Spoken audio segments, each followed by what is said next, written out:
Jaime Lannister stood in the courtyard of the Red Keep, the summer sun streaming through the high stone walls, illuminating the dust motes that danced in the air.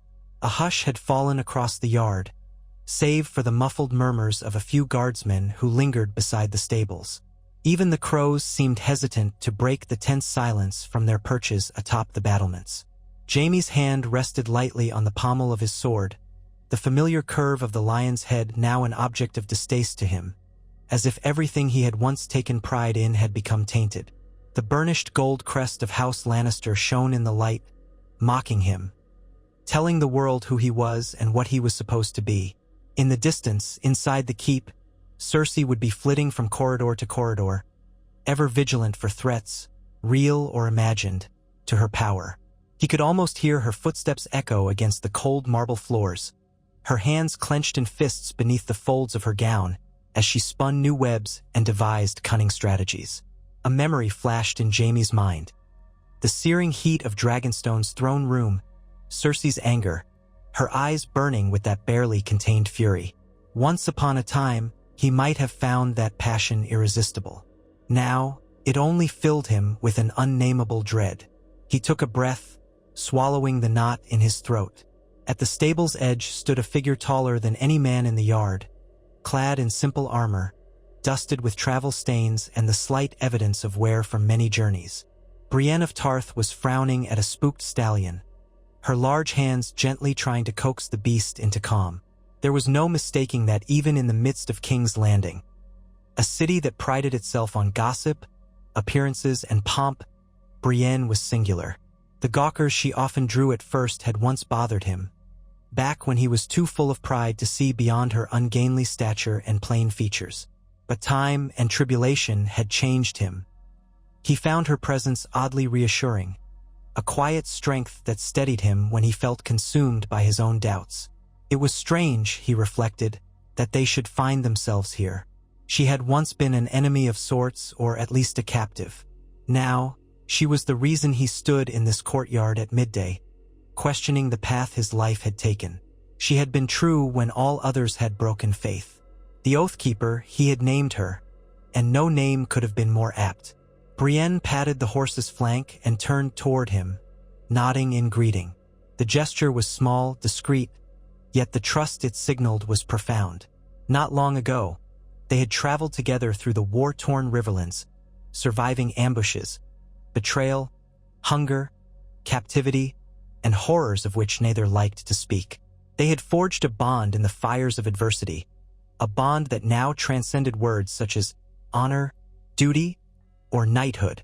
They understood each other perhaps too well.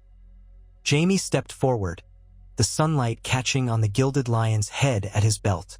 For a moment, he stiffened with self-consciousness, as though the golden Lannister sigil had branded him with a shame he no longer wished to carry. He could feel Brienne's eyes on it too, though she would never voice her thoughts unkindly. She was too polite, too respectful of others' honor, no matter how tarnished they might be. Their conversation was quiet and sparse at first. So much of what needed saying between them was communicated in the tilt of a head or the flicker of an eye. She asked how his new hand was faring.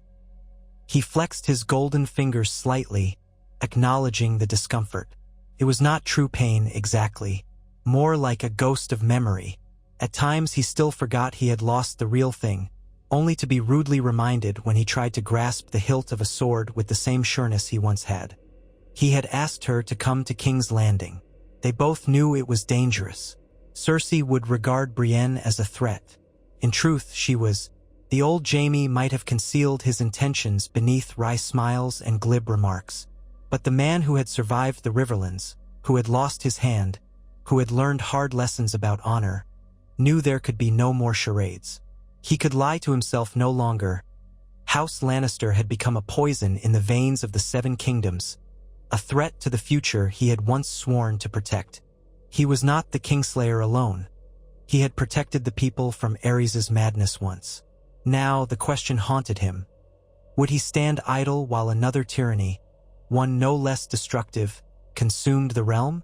Cersei's rule had spiraled into cruelty and paranoia, and worse, There loomed the unstoppable might of gold-laden armies that took what they wanted, sowing fear wherever they went. If it were only about defending the realm, Jaime might have found some justification. But it had become clear that to stop Cersei, to end the corruption taking root in King's Landing, he might have to commit the ultimate betrayal, turning against his own house. Brienne's presence was the linchpin of his plan. He had realized he could not do it alone. And while there was Tyrion, beloved brother though he was, Jaime did not trust himself to share this plot with the imp just yet. Tyrion had his own agendas, his own complicated alliances. For all his love of cunning, Tyrion might also waver, paralyzed by lingering familial loyalties or overshadowed by the memory of Tywin's iron rule. No, Jaime needed someone whose moral compass never faltered. Still, the idea of forging a path to overthrow House Lannister, to depose Cersei, tasted bitter. It wasn't only about unseating Cersei from the throne, or dethroning Lannisters from their hold on power. It was about dismantling the network of fear and oppression that Tywin had built, that Cersei had twisted to further her own ends. Jaime felt the weight of centuries pressing down upon him. The Lannister name had once meant pride, honor, justice, for the Westerlands if not for the entire kingdom. But like all great houses that soared too high, its wings had been singed by ambition. Now it threatened to burn everything around it. That day, in the courtyard, they spoke in hushed tones about the alliances they might forge and the secrets Jaime had gleaned from the small council's meetings. Brienne, used to living by her sword alone, felt the burden of stepping into a web of intrigue. She disliked court politics and felt uneasy skulking in shadows. Jaime understood. He too hated it, but he had grown up in this viper's nest of a city, and if illusions had once blinded him to its ugliness, no illusions remained now. Still, there was a silent accord between them, an acceptance that to do what was necessary, they would step away from the light if it meant saving the realm from further cruelty. The realm. He remembered the night in that bathhouse in Harrenhal, telling Brienne the truth of why he had killed the Mad King. It had been to save King's Landing from wildfire, to prevent an unimaginable atrocity. Now, he thought with grim certainty, he faced a choice that might again pit him against a tyrant who threatened that same city. The face of tyranny this time was that of his twin sister. The city might not burn in literal wildfire, but it would die piece by piece under her rule all the same. Within a fortnight, a quiet plan took shape. Brienne, with Jaime's assistance, would gather allies in secret, men and women of principle who had grown disenchanted with Lannister rule or who sought a return to a more just order. Jaime, for his part, still held the official position of Lord Commander of the Kingsguard, a station that gave him access to corridors of power that others could not tread without suspicion. He might eavesdrop on the conversations of sycophantic lords, glean valuable information from the guards, see the orders that trickled down from the Queen's private chambers. He was a ghost in white armor, a silent sentinel who took far more note of everything than Cersei would ever guess. In Cersei's eyes, Jaime was drifting back under her sway. She believed that their estrangement was near its end. She wanted to believe that, so she saw it. By day, Jaime wore the face of an obedient brother, performing his duties with that practiced casual arrogance for which he was so infamous. He still exchanged polite barbs with the old knights who resented his appointment, told courtly lies to keep the peace, and smiled at the sycophants seeking the favor of the Lannisters. By night, though, he was restless, refusing to lie in the old bed he had once shared with his sister. Instead, he would wander the keep, quietly conferring with certain guards who remembered his father's day with as much fear as he did, or slipping messages under the door of certain lords who might be swayed to a new cause. He did all of this with a sense of quiet urgency that belied the calm exterior. Every time he held a parchment scrawled with coded messages or listened to some whispered complaint, his heart thundered. Treason. That is what he was committing. Kingslayer, Oathbreaker, Turncloak. He imagined all the names men might call him. But he told himself it was the right thing, for the good of the realm. Brienne spent much of her time outside the walls, riding through the city incognito, sometimes in a heavy cloak that concealed her distinctive figure. She would meet with soldiers returning from the Reach who had grown disheartened by the devastation. She would speak carefully and quietly to certain septons who ministered to the poor. She sought out allies who could be approached without word reaching the ears of the Master of Whisperers. It was a lonely road, for few recognized her virtue or her rank. To most, she was just a hulking woman in battered plate, not worthy of a second glance. But she was exactly the kind of person who knew how to find the hidden, the lost, and the downtrodden, because she had often traveled in their midst. Their plan, as it slowly matured, was not to raise an open banner of revolt in King's Landing. That would have been suicidal. The Lannisters had the gold cloaks and loyal knights from Casterly Rock. Instead, Jaime and Brienne intended to orchestrate an internal collapse. Jaime's knowledge of the city's defenses, of the guard shifts, of the loyalties and ambitions of every captain, would prove invaluable. The key, they realized, was to ensure that when they struck, the blow against Cersei was swift and debilitating, that her supporters found themselves betrayed and surrounded before they could mobilize. Late one night, Jaime stood in his chambers, leaning over a small wooden table. Brienne was beside him, her brow creased in concentration as she traced a finger along a rudimentary map of the Red Keep's corridors, secret passages, and vantage points from which an ambush might be staged. The flickering candlelight cast elongated shadows across the stone walls.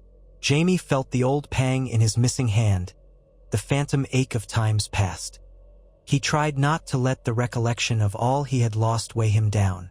When he glanced at Brienne's face, he was reminded that she too had lost much.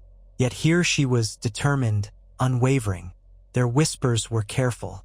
Even the walls might have ears. They had found a moment of privacy in Jaime's newly assigned chamber, a smaller, less ostentatious room than the one he might have claimed as Lord Commander. He had chosen it specifically because it was seldom visited by servants or advisors. In this cramped space, there was no perfume of incense or gold-trimmed tapestries, just a simple bed and table. Brienne's armor seemed to fill half the room. She asked him if he was sure. Overthrowing Cersei was not a slight matter. She was the queen in all but name now, and to depose her would mean the ruin of House Lannister, as well as the possible fracturing of the Seven Kingdoms again. Jaime stared at the map for a long moment, tracing the path that led from the central hall to the royal apartments. He thought of all the nights he had stood guard outside that door, listening to the quiet, listening for threats. And now he would be the threat. He replied that yes, he was sure.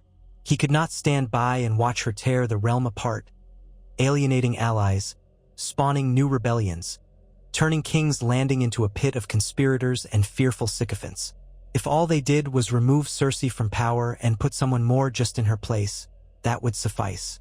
He cared not about the Iron Throne for himself. In truth, the mere idea made him shudder. But he wanted to see an end to this madness. Brienne was silent for a moment, studying him. She had seen him at his worst. Broken, taunted, unwashed, and beaten.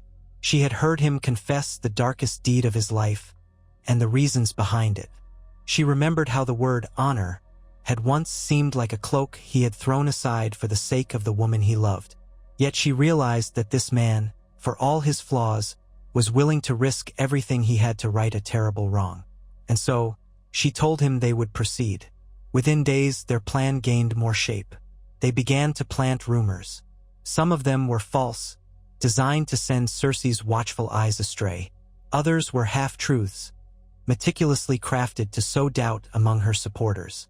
Slowly, pockets of dissatisfaction grew among the guards. A few high-ranking Lannister officers, disillusioned by the Queen's irrational commands, were convinced that the best future for the Westerlands lay not in doubling down on tyranny but in removing Cersei altogether. Tyrion was an unknown variable. Jaime wrestled with the thought of involving him. On the one hand, Tyrion was cunning, resourceful, and had a hatred for Cersei that might be harnessed. On the other, Tyrion's anger at their father, and by extension the whole Lannister legacy, was a volcano of bitterness waiting to erupt. Including him might ensure success, but at what cost? The realm might plunge into chaos if Tyrion took the lead. Tyrion's methods were never subtle. He also had an unfortunate tendency to trust too easily sometimes, or else to lash out unpredictably when cornered. Jaime resolved to keep his younger brother in the dark for as long as possible, though he was not blind to the fact that Tyrion might discover it on his own. Months passed in quiet, tension-laden routine. Cersei's rule became ever more iron-fisted. She demanded the continued support of the faith, forging tenuous alliances that threatened to pit the Seven against the old ways in the north. She raised taxes on the merchants, provoking subtle dissent in the city. She ordered expansions to the dungeons under the Red Keep to house traitors, which set tongues wagging, and in her paranoia, she began to suspect any sign of disagreement as a sign of treason. Lords and knights who had once visited King's Landing frequently began finding excuses to remain at home, citing illness or pressing local matters. During that time, Brienne came to know the backstreets of King's Landing almost as intimately as she knew the courtyard of her father's keep in Tarth. She rode out by night to speak to knights who had once pledged loyalty to Renly Baratheon. Many of them still regarded her with a mixture of caution and respect. They remembered her as the warrior who had served King Renly and had supposedly failed to protect him. She admitted her regrets, and in that raw honesty found some measure of trust from those who also carried burdens of guilt. More than once, she returned to Jaime's cramped chamber with news of lords who might be turned, sellswords who might be hired discreetly, or hedge knights who only sought a chance to prove themselves. Jaime carefully catalogued each possibility. He wrote coded notes, hiding them in the covers of old books in the White Book Library, where no prying eyes would look. He bribed a few key members of the Gold Cloaks, or convinced them by subtle references to injustice. The true impetus for these men was often gold or the promise of a stable future once Cersei was unseated. Jaime did not pretend that all were as noble as Brienne, but he knew well enough how men's hearts worked. Some joined for pay, some out of fear, some for revenge. In the end, the reason mattered less than the result. Yet with every step forward, Jaime felt the trap closing around him. He was playing a dangerous game, and Cersei was no fool. He took pains to act affectionate and attentive toward her in public, forcing himself to endure her kisses, her embraces, the sly comments she whispered in his ear about traitors or conspirators. She seemed suspicious on some nights, her eyes searching his face as though trying to read the guilt etched there. Other times she was disarmingly tender, reminiscing about their youth, about how they had once hidden from their father in the labyrinthine corridors under Casterly Rock. Jaime hated the war inside him whenever she spoke of the days before everything went wrong, when they were simply two children who believed the world was theirs for the taking. His nights were restless. Times he doubted. Could there be another way? Could he reason with Cersei, make her see sense, coax her away from tyranny as he had once coaxed the Mad King to step away from the brink of destruction? But he knew that was a child's dream. Cersei was too consumed by paranoia, too enraged by the betrayals she perceived everywhere. Every night, it seemed, she conjured new enemies, new threats that must be crushed. He could not talk her down. Not now.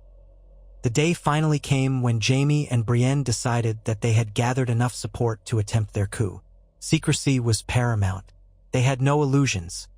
If a word of this reached Cersei prematurely, their heads would end up on spikes outside the Red Keep. The plan hinged on timing. Late in the evening, a large portion of the Gold Cloaks would be drawn away from the keep due to a fabricated emergency. A rumor of a looming riot in Flea Bottom, orchestrated by a handful of sellswords loyal to their cause. In reality, the riot would be a staged disturbance, but it would be enough to draw off the incompetent commander that Cersei had appointed to manage the city watch.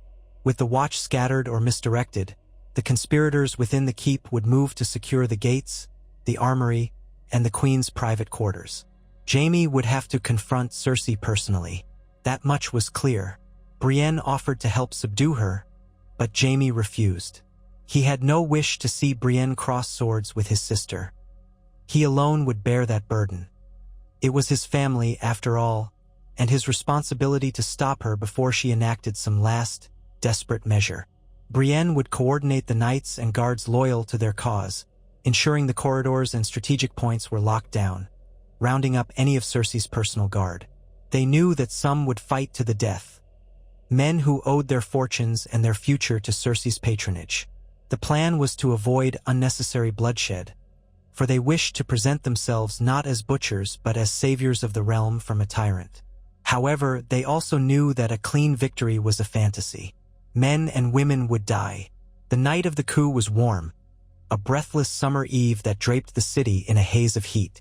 The torches that lined the castle walls flickered in the breeze, casting wavering shadows that made it seem as though ghosts danced on the stones. Jaime wore his Kingsguard armor, white cloak, gleaming breastplate, and the golden hand. At his hip hung the sword that was as much an ornament as a weapon these days, for his skill in swordsmanship had waned since losing his hand. But he had drilled day after day to adapt, to hold it left-handed with some competence. Beside him, as he made his final checks in the courtyard, Od, a small cadre of knights who had sworn to him, some because they believed he still embodied the Kingsguard's ancient oaths, some because Brienne had vouched for his intentions, and others because they believed a shift in power would benefit them. Regardless, they were here. It was too late to turn back. He paced across the courtyard, noting the positions of the few Lannister guards who remained. Most had been sent out, as planned, to quell the supposed riot in Flea Bottom.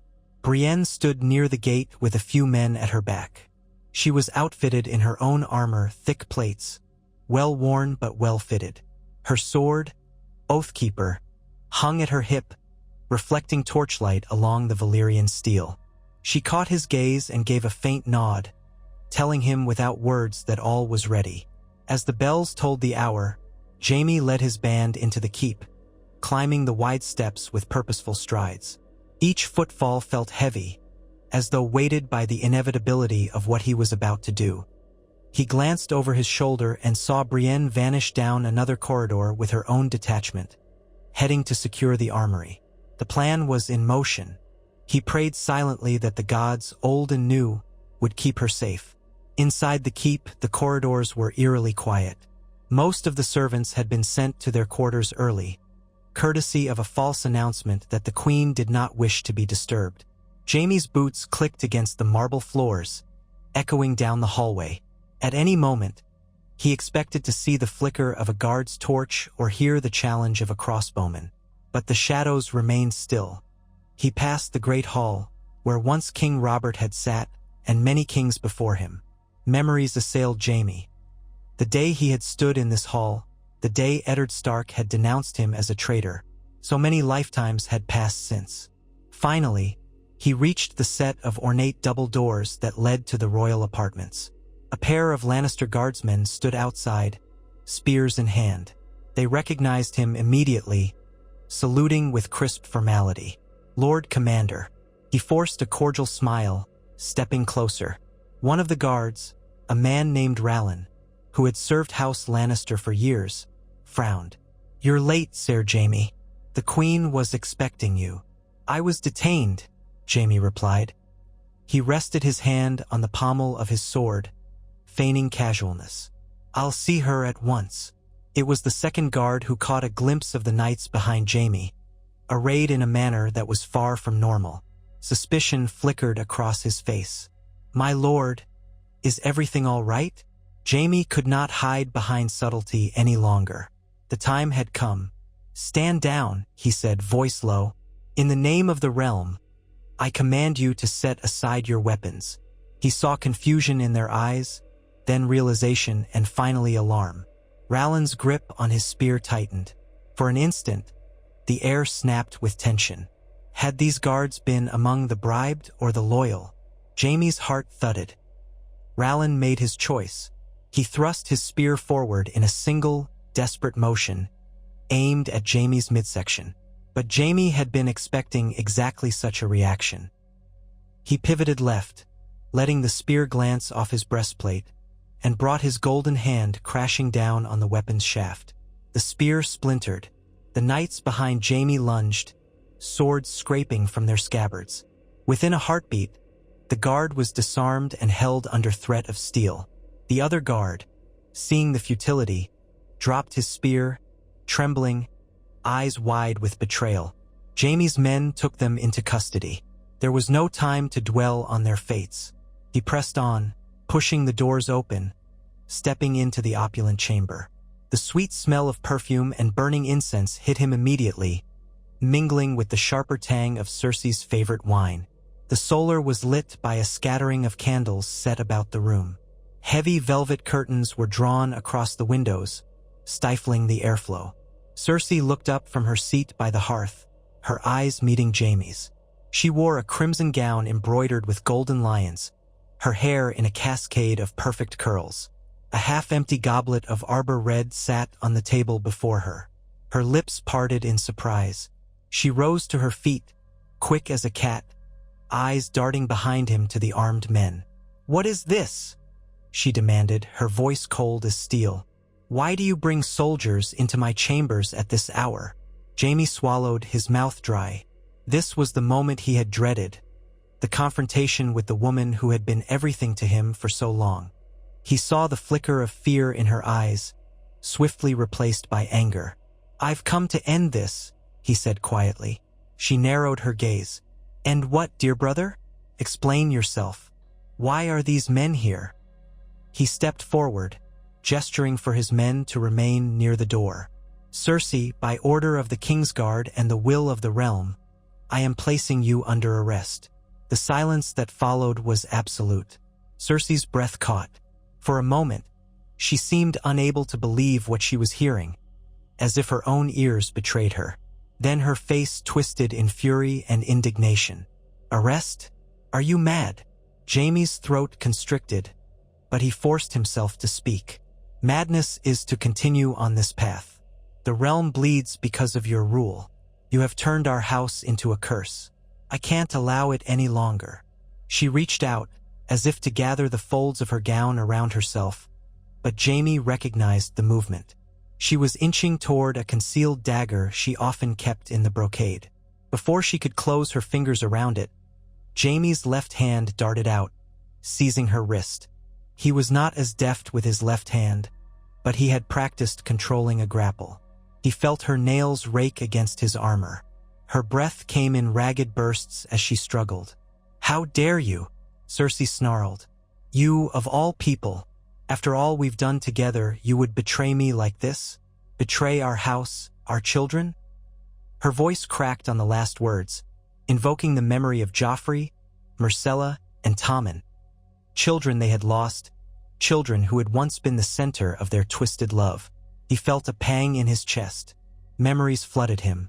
Holding Myrcella's small hand in the gardens, teaching Tommen to ride, Joffrey's bright laughter before cruelty tainted it. He forced the memories aside.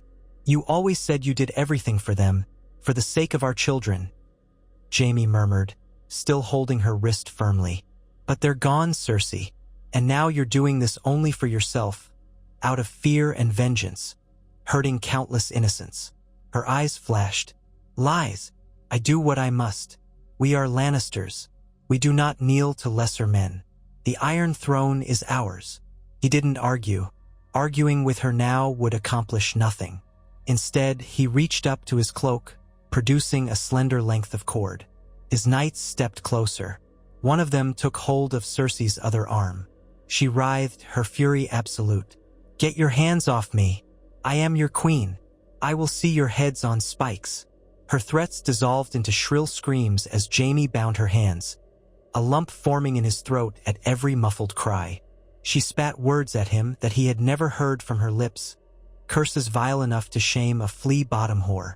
She called him Kingslayer, coward, scum, filth. She shrieked his name, demanded his death. Jaime forced himself to remain calm, ignoring the hot tears that pricked the corners of his vision. The knights quickly searched the chamber, finding no other weapons or hidden guards. The queen was alone, unprotected, undone by her own paranoia that had driven away all but a handful of those loyal to her. Outside, the halls echoed with the sound of footsteps and shouting as the rest of Jaime's plan unfolded. He heard the ring of steel as Brienne's group clashed with Cersei's personal guard. His throat tightened at the thought of Brienne in danger, but he had faith in her skills and leadership. He had to trust her now. Cersei continued to thrash, until she exhausted herself and slumped into a chair. Jaime knelt before her, not out of deference but to see her face clearly. "I never wanted this," he said softly. "I tried to save you from yourself, but you wouldn't listen." Her expression was a mask of scorn and betrayal. "You think you're some sort of hero taking the moral high ground?" she hissed. "You're a fool. They will never forgive you for this. You think the realm wants you as its savior? You are the Kingslayer. They will spit on your name until your bones turn to dust." He swallowed, forcing himself to meet her gaze. "If that's what it takes to end this cycle of destruction, then so be it." He rose to his feet.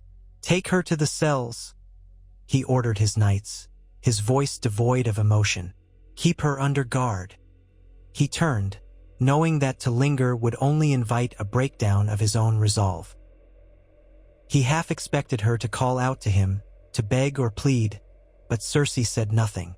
She watched him with eyes that burned like dying embers, her hatred all-consuming. As she was led away, Jaime felt a coldness seep into his bones. This was the cost of doing the right thing. With Cersei's capture, the keep erupted into chaos. Loyalists to the queen rushed to gather arms, only to find entire corridors already under Jaime's control. Some tried to barricade themselves in hidden chambers, while others attempted to flee. Word spread among the inhabitants of the Red Keep that a coup was underway, led by the Kingslayer himself, and confusion reigned. Jaime strode through the corridors, giving curt orders to secure strategic points. Every so often, he came upon a knot of Lannister guards attempting to hold their ground. His men and Brienne's men disarmed them with minimal bloodshed whenever possible, but a few scuffles turned deadly. Swords clashed, armor rang, shouts reverberated off the stone walls. The warm summer air was thick with tension and the smell of sweat. He finally found Brienne near the armory, Oathkeeper in hand, blood staining the edge of the Valyrian steel. She was breathing hard, her blonde hair matted to her forehead. Several corpses lay at her feet. Men who had sworn themselves to Cersei, men who had refused any call to surrender. Some had the Lion of Lannister painted on their shields. Jaime's heart lurched at the sight. He asked her if she was hurt. She shook her head. A bruise was forming along her jaw, but her stance was steady. Her eyes flicked to him, searching for news. Jaime told her that Cersei was in custody. Relief flashed in Brienne's eyes, tempered by the knowledge that their task was not yet done. They both hurried through the corridors to the throne room, dispatching or disarming the last pockets of resistance. Lannister banners hung from the pillars, gold lions on crimson fields. Jaime felt a peculiar ache as he gazed upon them. He remembered the pride he once felt for his house, the unshakable belief that they were above reproach. Now, these banners felt like ghosts from another life. By dawn, the keep was theirs. A hush settled on the corridors, broken only by the soft sobbing of a few wounded men and the shuffle of boots as soldiers took up their new stations. Servants peeked out from hidden alcoves, eyes wide with fear and uncertainty. The sunlight streamed in through high windows, painting the marble floors with pale gold. Jaime surveyed the throne room, where a handful of knights stood guard around the Iron Throne itself. His heart was heavy with the enormity of what they had done. He turned to Brienne. She removed her helmet, her face streaked with sweat, short golden hair plastered to her brow. In that moment, he realized just how exhausted she looked, how the moral weight of these events pressed down on her just as much as any physical strain. She was not made for coups and political machinations. She was made for honorable duels, for vows kept openly. Yet here she was, unwavering because she believed it was right. Jaime beckoned to a group of knights who had pledged themselves to him. They were silent and watchful, uncertain. Tyrion Lannister stood among them, apparently having found his way into the heart of the uprising. Jaime felt a stab of surprise, though perhaps he should have expected his clever younger brother to insert himself somehow. Tyrion raised an eyebrow, his mismatched eyes alight with a dozen unspoken questions. Jaime had no energy for them now. He merely nodded in acknowledgement. One of the knights stepped forward, Ser Gillam, a hedge knight who had once fought for House Tyrell. He knelt before Jaime. "Lord Commander," he began, "we've secured the Red Keep and the Queen's men have surrendered or been taken prisoner. We await your orders." "Orders?" Jaime was suddenly all too aware that he was the highest authority in the castle now, unless one counted Cersei, who was locked away in the dungeons. He glanced at Brienne, who only gazed back at him with tired eyes, offering support but not absolution. The silence was thick. "Spread the word that the city is secure," Jaime said at last, his voice echoing in the grand hall. "No looting, no violence against civilians. We have not taken King's Landing to burn it. We are here to restore order. Let the people know they have nothing to fear if they keep the peace. Send healers to tend the wounded, no matter whose side they fought on." Ser Gillam bowed. "Yes, my lord." Jaime looked to Tyrion, then back to Brienne. He took a deep breath, letting it out slowly. "We need to hold a council," he said. "Summon those in the court who remain. Lords, ladies, advisors. They'll want an explanation of who rules now." Tyrion broke into a wry smile, though it did not reach his eyes. "Who rules indeed?" he murmured softly. "What do you intend to tell them, brother? That you removed Cersei for the good of the realm." Jaime felt his cheeks burn. "That is the truth, Tyrion. Truth can be a difficult dish to swallow," Tyrion replied. "But very well, I'll help gather them. I suspect you'd like me to handle the politics." His tone was tinged with sardonic humor, yet Jaime could see genuine concern behind it. "Please," Jaime said quietly, "but do not act without me. We must be careful." Tyrion sketched a bow, a mocking grin playing at his lips. "As you command, Lord Commander." Jaime watched him depart, a swirl of conflicting emotions in his gut. Tyrion had once longed to topple their father and everything he stood for. Now that father was long dead, and yet this was the final blow to Tywin's legacy. House Lannister had fallen on its own sword, undone by the madness of one of its scions and the conscience of another. In the hours that followed, the court assembled in the great hall. Many arrived reluctantly, fear evident on their faces. The high lords and ladies who had been in King's Landing, or who served on the small council, sat in tense silence, sending uneasy glances at Jaime's men stationed around the perimeter. Some whispered about the fate of the queen. Some wondered if dragons had returned to the city or if an invading army had marched through the gates. The truth was almost harder to believe.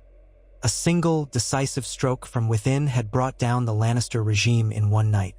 When Jaime entered the hall, clad in his white Kingsguard cloak, the gathered nobles rose to their feet. Unsure of protocol, they offered a stiff greeting. Tyrion sat at a side table, one leg folded over the other, sipping from a goblet of wine. Brienne stood near Jaime, her sword sheathed, her posture tall and unflinching. Jaime cleared his throat. His voice carried across the hall, bolstered by the acoustics that had echoed the words of kings for centuries. "Lords and ladies of the realm," he began. "As many of you know, I, Ser Jaime Lannister, served as Lord Commander of the Kingsguard under Queen Cersei's reign. Last night, I placed the Queen under arrest. This action was not taken lightly, but out of a grave necessity. Too long has this city suffered. Too many lives have been lost to the whims of a ruler driven by fear and vengeance. I could not stand by while King's Landing was dragged deeper into chaos." A murmur rippled through the assembled crowd. Jaime continued, despite the dryness in his throat. "There will be order. There will be peace. The Lannister banners will not be torn down, but the abuses committed under our name will stop. We intend to restore stability to the city and to the Seven Kingdoms. Those of you who wish to see a just realm are welcome to remain and help us rebuild. Those who cannot accept this new order are free to leave, to return to their keeps and their homes, so long as they do not conspire to harm the crown." One of the lords, a jowly fellow wearing the sigil of House Stokeworth, stepped forward uncertainly. Who rules, then, if Queen Cersei is arrested? Do you claim the throne yourself?" The question hung in the air. Jaime felt the eyes of the court, the eyes of Brienne, the eyes of Tyrion. He shook his head. "I do not. I claim no right to the Iron Throne. I do not wish it. The realm must decide who will rule fairly and justly. For now, the Queen is held in custody, and the day-to-day governance shall be overseen by an interim council made up of trusted nobles and advisors. Lord Tyrion Lannister has agreed to coordinate the realm's affairs in the meantime as Hand of the... He stopped himself from saying Queen. As Hand of the Crown, until a new monarch is chosen by the Great Council or by other means the realm deems fit. The shock on many faces was evident. Tyrion's expression was carefully neutral, though Jaime could guess his mind was whirling with 1,000 cunning possibilities. A cacophony of voices erupted then. Some outraged, some relieved. It was chaos, but it was a different kind of chaos than the city had grown used to. This was the chaos of new beginnings, of reorganizing. Jaime signaled for silence. We have no interest in repeating the errors of the recent past. All lords and ladies are welcome to speak their piece. I ask only that you do so peacefully. If anyone believes they have a stronger claim to the throne or a better vision for the realm, you will have your chance to make it known. In the meantime, let us set about repairing the damage. For the good of the realm, let there be no more needless bloodshed. My men will uphold the peace. The lords exchanged glances, uncertain, but there was little they could do in that moment. The coup was accomplished, and Jaime held the keys to the city. They slowly scattered, murmuring among themselves about alliances, vengeance, or acceptance. Some even dared to approach Tyrion, perhaps to curry favor or to gain insight into the Lannister family's new dynamic. Jaime stood by Brienne, feeling the weight of the night's events bear down on him. She placed a hand on his armored shoulder, and for a moment, the noise of the hall receded. In her eyes, he saw gratitude, sorrow, and an unspoken question. What happens now? When the council had begun to disperse, Tyrion approached them, setting his goblet aside. He was frowning, his brow knit in thought. You're either mad or a genius, Jaime, he muttered under his breath. Perhaps both. You realize there's no shortage of lords who'll see this as the perfect chance to press their claims or to sow discord. Jaime nodded wearily. Yes, but there was no other way. If we let Cersei continue, the realm would collapse into revolt or worse. Better to do this now. Tyrion's face softened. I suppose I should thank you for letting me live to see this day. Father would be turning in his grave if he knew how thoroughly we've undone his legacy. Jaime let out a hollow chuckle. Father left us this legacy. We merely faced the consequences of it. They parted ways, and Jaime headed toward the courtyard with Brienne, seeking a moment of quiet amid the swirling chaos. The sun had climbed higher in the sky, bathing the red keep in a harsh, revealing light. In that uncompromising glare, the fresh bloodstains and scattered debris from the night's skirmishes stood out like open wounds. Some men were already working to clean the courtyard, removing bodies and washing the stones. It was a grim sight, but also a necessary step toward rebuilding. Brienne's expression was solemn. We did it, she said softly, almost in disbelief. I never thought to see the day House Lannister would be taken down from within. Jaime removed his helm and ran a hand through his sweat-soaked hair. He felt bone-tired. I know.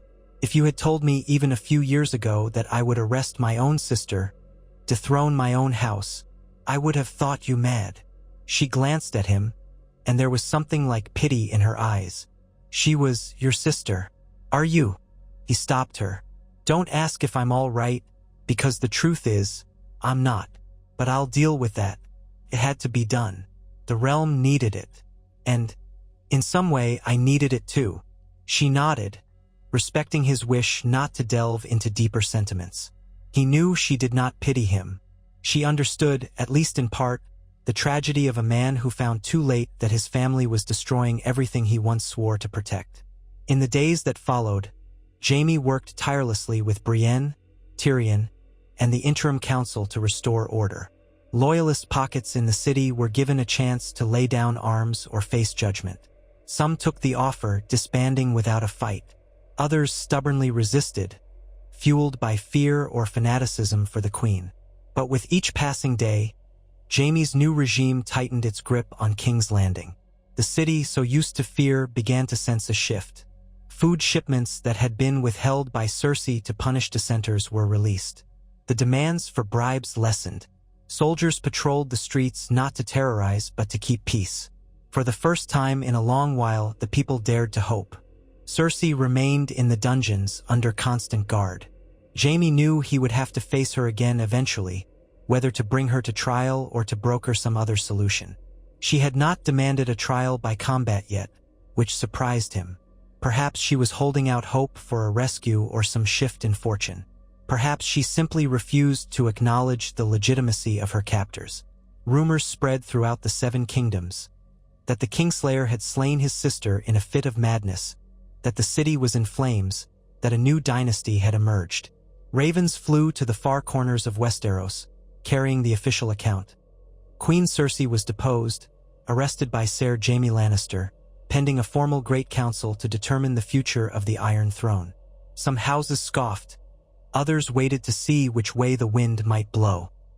But few could deny that something monumental had happened in King's Landing, something that might change the fate of the Seven Kingdoms once more. Brienne spent much of her time mediating disputes between the new guards and the civilian populace. She showed a compassion and fairness that endeared her to the people, despite her imposing figure. Word spread that the tall warrior woman was honorable, that she had a gentle heart behind her steel exterior. Some took to calling her the Knight of the Blue Cloak, recalling her home in Tarth, the Sapphire Isle. Jaime occasionally watched her from the balcony as she spoke to a group of frightened small folk, reassuring them, ensuring they were not mistreated. She gave them a sense of hope, and Jaime realized more than ever that if there was a future for this kingdom, it might hinge on people like Brienne. Tyrion, meanwhile, navigated the political waters with deft skill. He wrote letters to every major house, urging them to send representatives to King's Landing to discuss the future. He worked tirelessly to secure alliances, to soothe old wounds, to negotiate truces. Not everyone was receptive, but Tyrion's silver tongue convinced more than a few that stability was preferable to plunging into another war. It helped that the Lannister gold reserves, still considerable, were now being directed toward rebuilding the city rather than fueling Cersei's vendettas. Each night, Jaime retired to his small chamber, the same modest room he had used to conspire against his sister. He found it difficult to sleep, his mind churning with the magnitude of what he had done. Memories of Cersei haunted him, along with the ghosts of his children. He would sometimes stare at his golden hand, recalling the man he used to be, a man who believed in nothing but his own prowess and his sister's affections. Now he was something else, a traitor to his house, a bringer of new order, a man trying to do right despite all the wrongs he had committed. The moral complexities weighed on him. There was no neat resolution, no perfect justice. Cersei was his blood, and he had put her in a cell like a common criminal. House Lannister, once the paramount power in Westeros, was now a husk. He had no illusions about the name Jaime Lannister ever being celebrated. He might be scorned or reviled for the rest of his life, but he found a measure of acceptance in the knowledge that he was no longer living a lie. On one such restless night, he wandered the corridors by moonlight, his white cloak trailing behind him. Without fully realizing it, he found himself at the entrance to the dungeons. 2 guards stood watch, men he had personally selected. She wore a plain gray shift now, her once luxurious hair disheveled and dirty.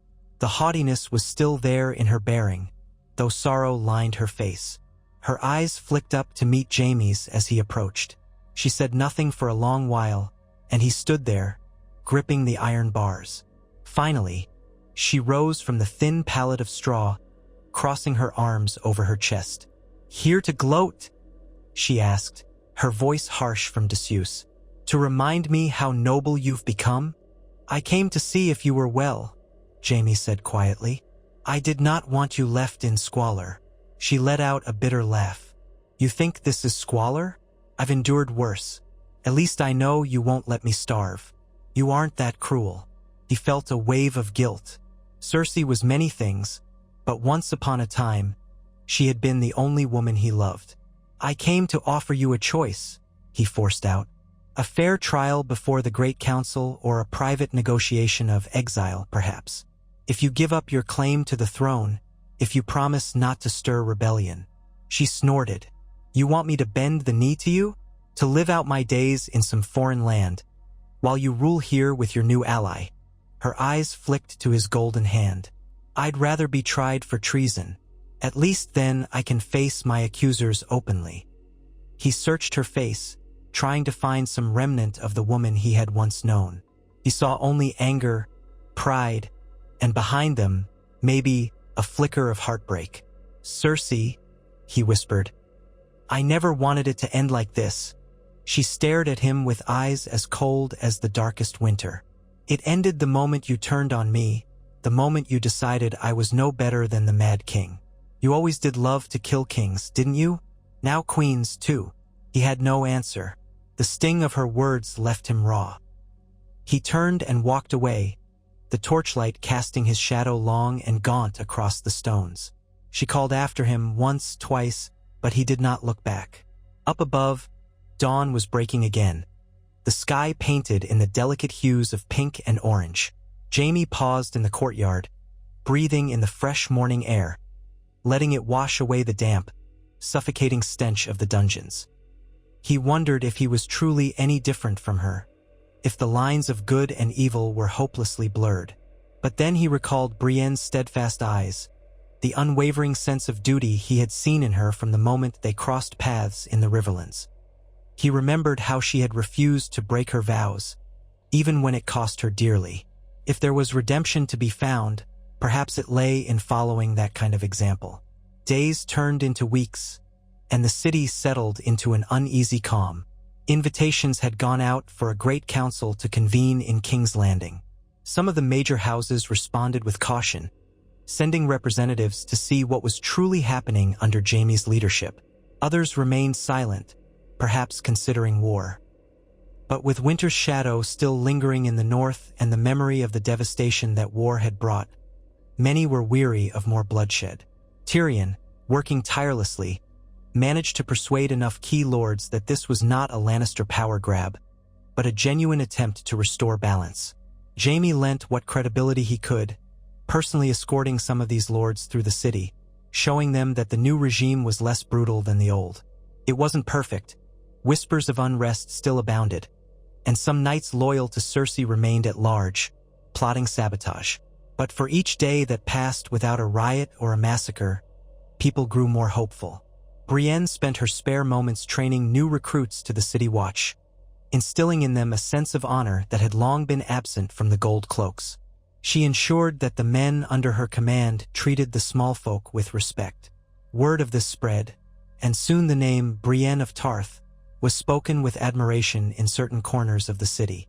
Some called her the Lady of Honor, others simply Ser Brienne, acknowledging her knighthood with reverence. Jaime sometimes watched her from the training yard's edge. She would be drenched in sweat, instructing a novice in swordplay, correcting stances, urging them to be better.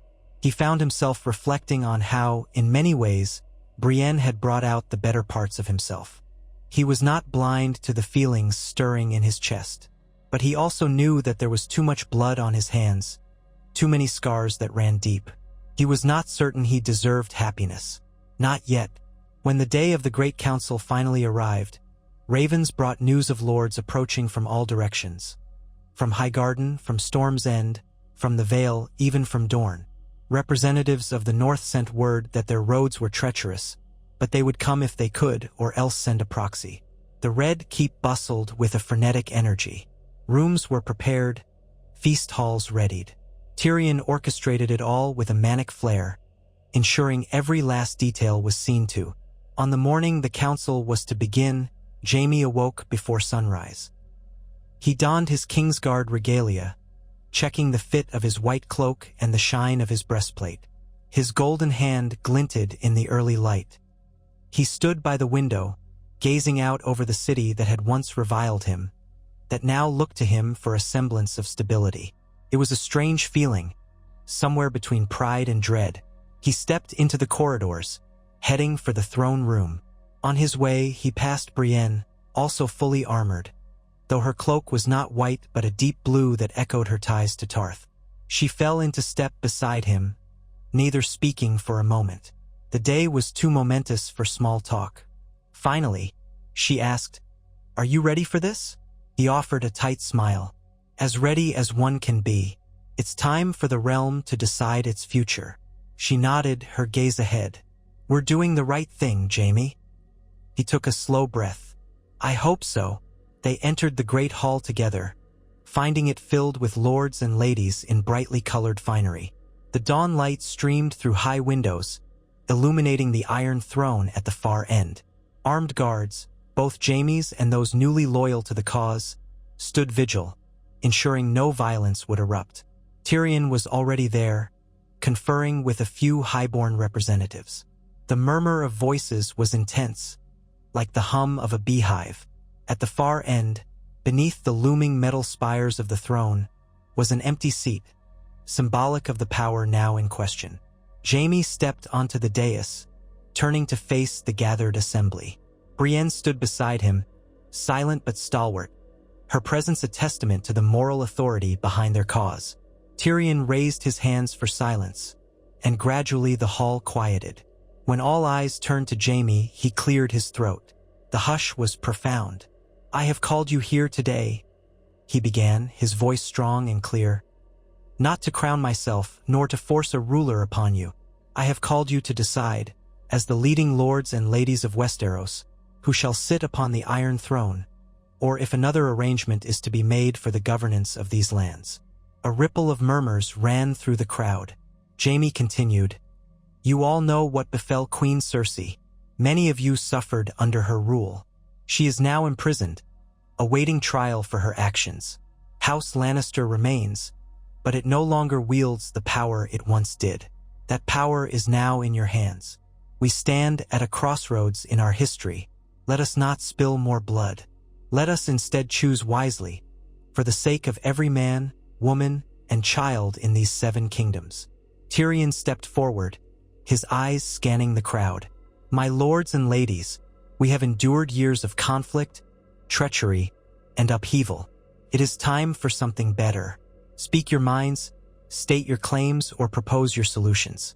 We shall settle this in a civilized manner. The Great Council commenced.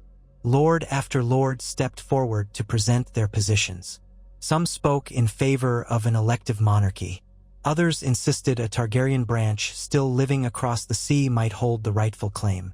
Others argued for independence of their region. The debate raged, sometimes heated, sometimes hopeful. Jaime listened, occasionally intervening to keep tempers from flaring out of control. Tyrion wove between factions, forging compromises with a deftness that made Jaime marvel at his younger brother's political brilliance. Brienne watched stoically, only interjecting when a lord questioned the legitimacy of Jaime's role in deposing Cersei.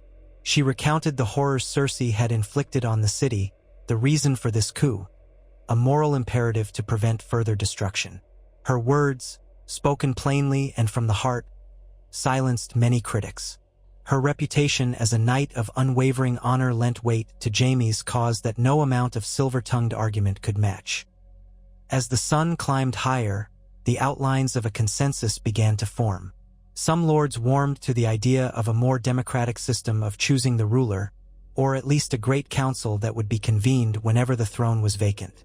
Others demanded the old ways remain intact, a hereditary monarchy. Tensions mounted, but no swords were drawn. When the midday sun cast its light upon the hall, Tyrion signaled for a recess, allowing the lords to retire to corners and discuss among themselves. Jaime retreated to a side chamber with Tyrion and Brienne, pouring himself a cup of watered wine to soothe his parched throat. Tyrion rubbed his temples, eyes half closed. We're close to an accord, he murmured. But the Lords of the Vale and the Reach are haggling about who might be put forth as a candidate if we go with an elective monarchy. The Tullus are uncertain. The Baratheon line is all but gone, and the Martells keep to themselves. Still, it's progress. Brienne offered quietly. The Lords want stability above all. They don't wish to see more endless wars. If we can find a candidate without too much baggage, they might accept. Tyrion's lips twitched into a wry smile. No baggage? In Westeros? That's the stuff of children's tales. He turned to Jaime. Would you consider it? If the realm insists. Jaime shook his head vehemently. I will not sit upon that throne. I told them as much. I am the Lord Commander of the Kingsguard, or at least that's the only position I've ever truly wanted to fill. I don't wish to be king." Tyrion sighed. "Very well. We'll need another candidate. Someone with acclaim or at least the acceptance of the people. There are murmurings of the Targaryen girl across the sea." But, suddenly, a commotion erupted outside the chamber. Voices raised, footsteps thundering. Jaime placed his cup aside and rushed to the door, Brienne and Tyrion at his heels. Guards were running down the corridor, shouting. "What is it?" Jaime barked at a breathless guard. "The Queen," the guard panted. "She's escaped." A chill ran through Jaime. He shared a shocked glance with Brienne, then bolted toward the dungeons. The halls blurred around him as he sprinted, heart hammering. How had she escaped? Had her loyalists orchestrated it, or had she manipulated the guards? He reached the dungeons to find half a dozen men unconscious or dead. The gate to Cersei's cell open. One guard was still alive, barely, clutching at a stab wound in his gut. Jaime knelt beside him. "How?" he demanded, pressing his hands to the wound. "Who did this?" The guard groaned, blood trickling from his mouth. "She, a friend, helped her. A man with a burned face." Jaime's heart clenched. "The mountain is dead," he whispered, though perhaps it was Qyburn's monstrous experiments. Or someone else with a burned face.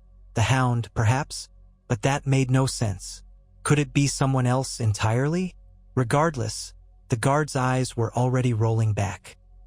Jaime pressed harder, but the man slipped away. Tyrion arrived, cursing under his breath. Brienne was at Jaime's side. "We need to search the castle," she said. Jaime nodded, rising, his golden hands slick with the guard's blood. "She might be anywhere, or already gone from the city. We must find her before she causes more chaos." Tyrion dispatched the alarm.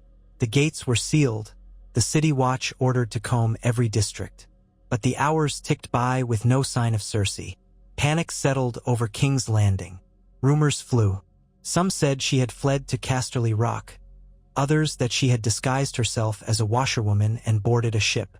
The Great Council ground to a halt, overshadowed by the fear that the deposed queen might return with an army or some lethal trick. Jaime's spirit sank. He had been so close to forging a new peace, and now, with Cersei on the loose, everything was in jeopardy. He could not help but feel personally responsible. This was his betrayal coming back to haunt him, and the entire realm was at risk once more. Brienne tried to console him. "We'll find her," she promised, her voice tinged with a resolve that made him want to believe. "She can't hide for long. The city is locked down." Yet the city was vast, filled with 1,000 hiding places. Days passed, and the search yielded nothing.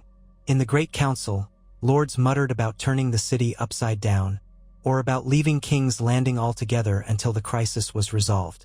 Tyrion managed to keep most of them placated with assurances of safety, but cracks in their unity began to show.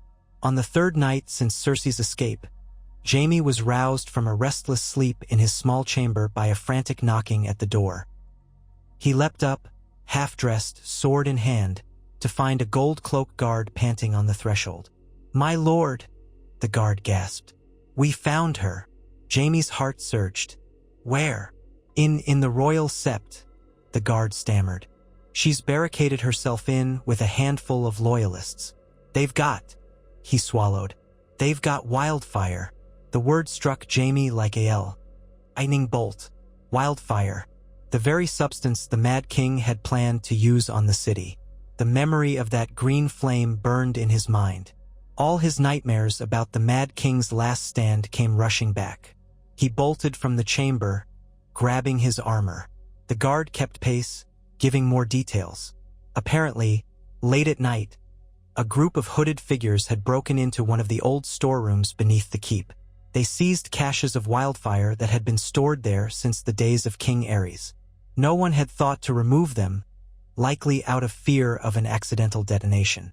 Now, Cersei seemed to be intending the unthinkable, to blow up the sept, or perhaps even the entire keep if cornered. Jaime found Brienne in the courtyard, already armored and astride a horse. Tyrion was there too, pacing in agitation, as if trying to piece together a plan. "We can't just storm in," Tyrion said, voice taut. "If they ignite the wildfire, the explosion could level half the city." Jaime spun to the guard. "How many men does she have?" "At least 24. We've cordoned off the area, but we dare not rush them." Brienne looked to Jaime. "Let me go in. Let me talk to her." Jaime shook his head. "No, she won't listen to reason, especially from you. It has to be me. I have to face her." He exhaled, the weight of destiny crushing him. "Give me one guard to open the door. I'll go alone." Tyrion stared at him, aghast. "You'll get yourself killed." "Maybe," Jaime said grimly, "but if it spares the city from wildfire, it's worth the risk." Before Tyrion could protest further, Jaime swung onto the saddle of a waiting horse. Brienne grabbed the reins, her eyes shining with worry. "You're not going alone. I'm coming too." He hesitated, but in her gaze he saw an unwavering resolve. He nodded. "All right, but hang back. If it looks like I'm failing, you do what you must to stop her, even if it means killing her." Brienne swallowed hard, then released the reins. The pair rode off, leading a small contingent of gold cloaks through the dimly lit streets. The city was in a panicked uproar. Word had spread quickly that wildfire was involved. People huddled in their homes, terrified of a repeat of the Dragon Pit tragedy or the Mad King's final plan. They reached the Grand Sept, its windows dark and foreboding. A ring of city watch surrounded it, crossbows readied. Jaime dismounted and surveyed the structure. It was silent save for the flicker of torches. One of the watch captains approached. "We tried calling to them. They refused to negotiate. Said if anyone enters, they'll set off the wildfire." Jaime handed his reins to the captain. "I'm going in." Brienne slipped off her horse as well, moving to follow. Jaime nodded to her, took a bracing breath, then ascended the steps to the sept's doors. He could almost hear his heart pounding in his ears. He rapped on the door with the hilt of his sword. "Cersei, it's Jaime. Let me in. Let's talk." Silence. Then, a muffled voice from within. "Enter, if you dare. Come alone. We'll kill any who follow." Jaime glanced at Brienne, who gripped her sword hilt and gave him a nod. "I'll wait here," she said softly. "Good luck." He pushed open the door, stepping inside. Darkness enveloped him, the faint smell of incense mingling with the acrid tang of wildfire. Torches flared along the walls, revealing a cluster of armed men, their faces set with fanatic devotion. And there, near the altar, stood Cersei, her hair unbound, her eyes gleaming with a mad light that made Jaime's blood run cold. In her hands, she cradled a small green flask. Wildfire, enough to burn them all alive. He advanced carefully, keeping his sword sheathed, palms raised. "Cersei," he said quietly, "don't do this." She laughed, a hollow sound. "Why not? Our father would have done the same in my place, if he saw no other way. You were always so quick to judge the Mad King for his wildfire, but look at us now. The city has turned against me, you turned against me. There's nothing left." Jaime shook his head, taking another step. "There's still a chance.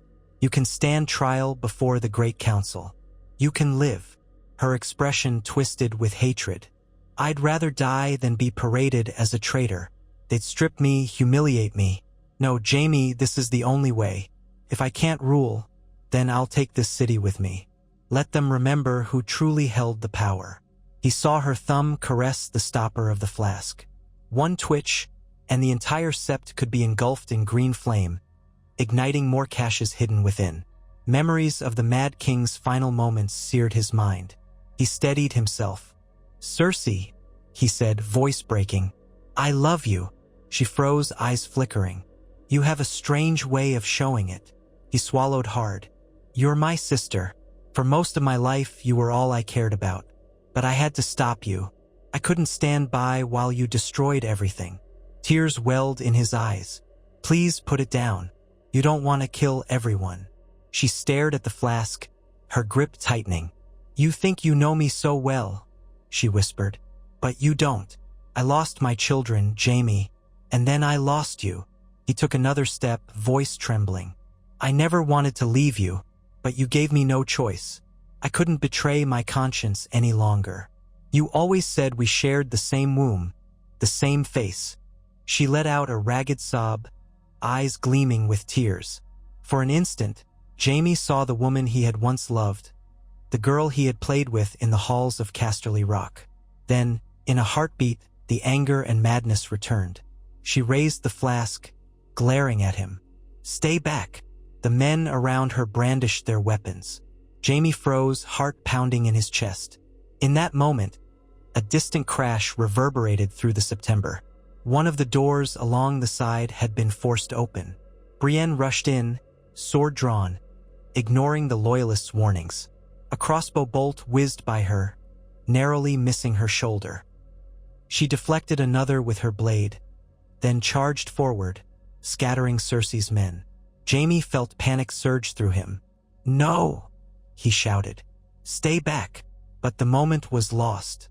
Cersei shrieked, lifting the flask, about to hurl it to the floor where it would shatter and unleash green death. Jaime lunged forward, golden hand extended. In that final desperate instant, he knocked the flask from her grasp, tumbled to the ground, bouncing once, twice, but miraculously did not shatter. Jaime lunged for it, but Cersei's men tackled him. They rolled across the floor, grappling for control of the flask. Brienne's roars echoed through the chamber as she clashed with the remaining loyalists. Steel rang on steel. Jaime wrestled with one of the men, straining with his left arm. He felt the man's breath on his face, smelled his rancid fear and desperation. A dagger came slashing down, slicing into Jaime's cheek before he could twist aside. He brought up his golden hand, smashing it into the man's jaw. With a sickening crack, the man went limp. Cersei rushed for the flask again, but Brienne intercepted her, snatching Cersei's arm in an iron grip. Cersei screamed in fury, trying to twist free. Another loyalist lunged at Brienne's back, but Jaime, unsteadily on his feet, seized a fallen sword and hurled it at the attacker. The blade slammed into the man's shoulder, knocking him off balance. The flask rolled across the stone floor. Jaime dove for it, ignoring the pain in his cheek. He caught it in his golden hand, cradling it carefully. At once, the battle seemed to freeze. The loyalists gawked, uncertain. Cersei, pinned by Brienne, thrashed and screamed in impotent rage. Slowly, Jaime stood, breathing hard, the wildfire tucked safely against his body. He glared at the loyalists. It's over, he rasped. Throw down your arms or die. One by one, they complied. Their fanaticism shattered when they saw their ultimate threat, wildfire, slipping from their grasp. Brienne rested Cersei's arms behind her back, restraining her. The deposed queen sobbed, a mixture of wrath and despair. Jaime approached her, heart pounding. Blood dripped down his cheek. He searched her eyes for some semblance of the sister he had once known, but all he saw was ruin. Why couldn't you just stop? He whispered, voice thick with sorrow. She spat in his face, tears streaking her cheeks. Because I am a Lannister, she hissed, and we always pay our debts. With that, she collapsed against Brienne's grasp, spent. Jaime let out a shuddering breath, the weight of the flask pressing against his chest. Outside, the city watch burst in, subduing the remaining loyalists. Cersei was dragged away, screaming curses. Jaime sank to his knees, tears mingling with blood on his cheek. Brienne was beside him in an instant, catching him before he could slump to the floor. He clutched her arm, struggling to breathe. The memory of the Mad King's final moments haunted him anew. He had prevented another conflagration, but at a terrible cost to his heart and soul. He felt Brienne's steady presence, heard her murmured reassurance. In that moment, the halls of the Sept spun, and Jaime closed his eyes, letting the darkness overtake him. When he came to, he was lying in one of the rooms of the Red Keep, bandages on his face. Brienne stood at the foot of the bed, arms folded. Tyrion sat in a chair beside him, fiddling with a wine cup. Jaime's head pounded, but he managed to push himself upright. "Cersei?" he croaked. Tyrion sighed. "Back in the dungeon, and this time with heavier chains. She won't be escaping again." Brienne moved closer, relief softening her features. "How do you feel?" Jaime let out a bitter laugh. "Like I wrestled a bear, or maybe an entire den of lions." They did not speak of what had happened immediately. The weight of it lay between them, heavy and unspoken. Jaime had, for the second time in his life, prevented wildfire from consuming King's Landing. This time, he had nearly lost his own sister to madness in the process. Tyrion began to speak of the Great Council, of how the lords had resumed their deliberations, how the threat of Cersei's sabotage only strengthened their resolve to choose a new ruler and break the cycle of tyranny. Jaime listened numbly.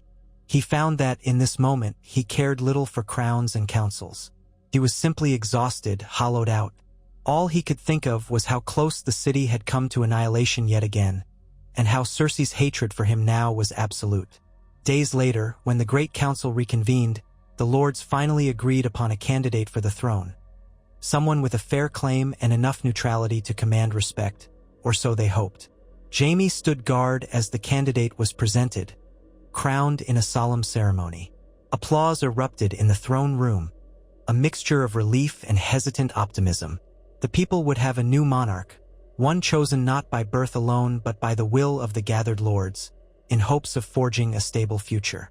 Jaime watched from beside the throne, wearing his white cloak, feeling none of the triumph he might have once craved. Instead, he felt only a weary acceptance. He had done his part to free the realm from the grip of his own family. He had torn down the Lannister legacy from the inside. Perhaps one day, men would speak of him not just as the Kingslayer but as the man who saved the city twice. Or more likely, he would remain a tarnished figure in their tales, overshadowed by the sins of House Lannister. It no longer mattered to him. When the new king, whoever they might be, descended from the dais, they thanked Jaime for his efforts, praising his courage and sense of duty. Jaime bowed, but his thoughts were distant. He exchanged a glance with Brienne, who offered him a small, encouraging smile. In that moment, he realized that no matter how many mistakes he had made, no matter how dark his path had been, he had found at least one person who believed in him, who had shown him that honor was not lost. That evening, as the city celebrated cautiously, Jaime slipped away to the dungeons one final time. He stood before Cersei's cell, the guards at a respectful distance. She was silent, sitting on a wooden bench, her hair in tangles. She refused to look at him. He let the silence stretch, feeling the ache in his chest intensify. "The Great Council chose a new monarch," he finally said. "They'll decide your fate soon." She did not respond. Her face was turned to the wall, shoulders rigid. After a moment, he spoke again. "I'm sorry," he whispered, though he knew it was useless. A faint tremor rippled across her shoulders, but she still would not look at him. Jaime stood there a moment longer, then turned away. The corridor swallowed him, and the dungeon door closed behind him with a clang that reverberated through the darkness. Outside, Brienne waited for him. Together, they walked through the torchlit corridors of the Red Keep, neither speaking. In the courtyard, the night sky spread above them in a scattering of stars. Jaime lifted his gaze. The air felt cool and clean on his skin, a respite from the heat of battle and fear that had consumed him for so long. Brienne rested a hand on his shoulder. He placed his golden hand atop hers, the metal warm from the summer night's air. They stood like that for a while, two knights who had once been foes, who had traveled a long and twisted road together. He closed his eyes, letting the silence speak for both of them. At length, she said quietly, "What happens now?" Jaime exhaled. "We rebuild," he replied, voice hushed but steady. "We keep the peace, serve the new king, protect the innocent. We atone for what we've done or failed to do." She nodded, her hand remaining firmly on his shoulder, a tangible promise of support. In that moment, Jaime felt a stir of something like hope. The realm would move on. The Lannister name might be tarnished for generations, or it might fade into memory as a cautionary tale of pride and downfall. But Jaime had found a measure of redemption by saving King's Landing from another tyrant, one who had worn his own house's sigil. In the end, it was not about glory or triumph. It was about doing what was necessary, what was right, however painful it might be. And so they stood under the stars, two weary knights in battered armor, having overthrown the most feared lion of all and ushered in a new era. The city lay below them, restless, uncertain, but alive. That was enough for Jaime. For the first time in his life, his duty and his conscience aligned, and he felt, however faintly, the peace that had eluded him for so long. Jaime lingered in the courtyard with Brienne long after dawn began to lighten the sky. The events of the previous weeks still clung to him with weary weight. Cersei's wild escape attempt, her recapture, the new king's coronation, the uneasy hush that had fallen over King's Landing. He wanted to feel a sense of completion, some final surge of victory for what he and Brienne had achieved, but all he felt was an immense hollowness. In the recesses of his mind, he remembered the child he had once been, proud, fearless, eager to don the white cloak and protect a kingdom. That boy had never imagined he would live to see such a day, standing in the Red Keep courtyard as the man who arrested his own sister and toppled the rule of House Lannister. He turned to Brienne, who was silent at his side. The morning sunlight caught on her hair, painting gold over gold, a burnish that seemed almost too bright for a place as tarnished as King's Landing. She wore her armor still, though she had loosened some straps as if the burden of metal was growing too heavy. She looked from the high stone walls down to the city below, where banners bearing the sigil of the new king, 3 golden crowns arranged in a triangle, fluttered from parapets, newly hung after the Great Council's decision. "Did you sleep?" he asked softly, breaking the quiet. She shook her head. "An hour, perhaps," she said in her low voice. There was still so much to attend to. The men are uneasy, especially after the wildfire threat. It's as if they're all waiting for another spark to ignite. Jaime breathed in the scent of the courtyard, a mixture of horse sweat, dew on stone, and old fear. They have a right to be uneasy. There have been enough sparks in this city to start 1,000 fires. Brienne glanced at him, her expression somber. "We did what we had to do." He studied her in the warming light, remembering how, once, he had mocked her earnestness, dismissed her as a naive knightling with no understanding of the real world. Now he saw her unwavering sense of right and wrong as the bedrock that had guided him from the brink. "I know," he said softly, "and for that, I'm grateful." They stood there a moment longer, saying nothing. Then, as if in silent agreement, they made for the castle interior. The new king, King Ronald, a young man of distant Arryn blood and mild Baratheon ties, selected by the Great Council for his relative neutrality, would hold a formal audience that day. Lords and ladies who remained in King's Landing were commanded to pay homage or pledge themselves anew to the crown. Jaime could already picture the uneasy faces, the forced smiles, the anxious side glances. The city was calm for the moment, but it felt like the hush before a storm.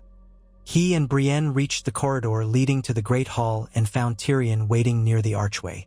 The dwarf was dressed in dark silks, his hair painstakingly combed, though dark circles underlined his mismatched eyes. Jaime thought his younger brother looked older than ever, weighed down by the demands of orchestrating an entire realm's transition. Tyrion offered a half-smile, something wry and exhausted. "Good morning, dear siblings in arms," Tyrion said, though his voice lacked its customary lilt. "Or perhaps I should say knights in arms, since we've collectively overthrown the last occupant of the throne, which, ironically, was also a Lannister." Jaime inclined his head slightly. "The day's audience will begin soon?" he asked. Tyrion rubbed at his temples. "Yes, Ronald's new hand, Lord Torrhen Royce, insists on a show of stability. The king is determined to greet every important lord in person, assure them that he's no puppet, that he's not going to be overshadowed by Lannister gold or any leftover influences from the Targaryen exiles." Brienne frowned. "The Targaryens? You've heard they might try to claim the throne again?" Tyrion nodded thoughtfully. "The rumors never cease. Daenerys Targaryen is still spoken of in Essos if indeed she's alive, and there are whispers of smaller Targaryen offshoots. But for now, King Ronald's claim is accepted enough. The lords just want calm, a respite from the years of war and madness. Ronald, at least, is not a fanatic. And as far as I can tell, he doesn't fancy burning cities or turning feasts into bloodbaths, which is more than can be said for some of our previous monarchs. Jaime felt a sting of guilt at the mention of feasts turned sour. He remembered Joffrey's wedding, the poison, the chaos. So much tragedy, so many wasted lives. Better a mild king than another tyrant, he remarked quietly. I only hope the lords will grant him the chance to prove himself. They will, Tyrion said, though his tone suggested he was not entirely sure. If only because they don't wish to endure another drawn-out war. He shot Jaime a calculating look. You'll be there, in your new capacity? Jaime swallowed. Technically, he was still Lord Commander of the Kingsguard, though that position now served a different crown.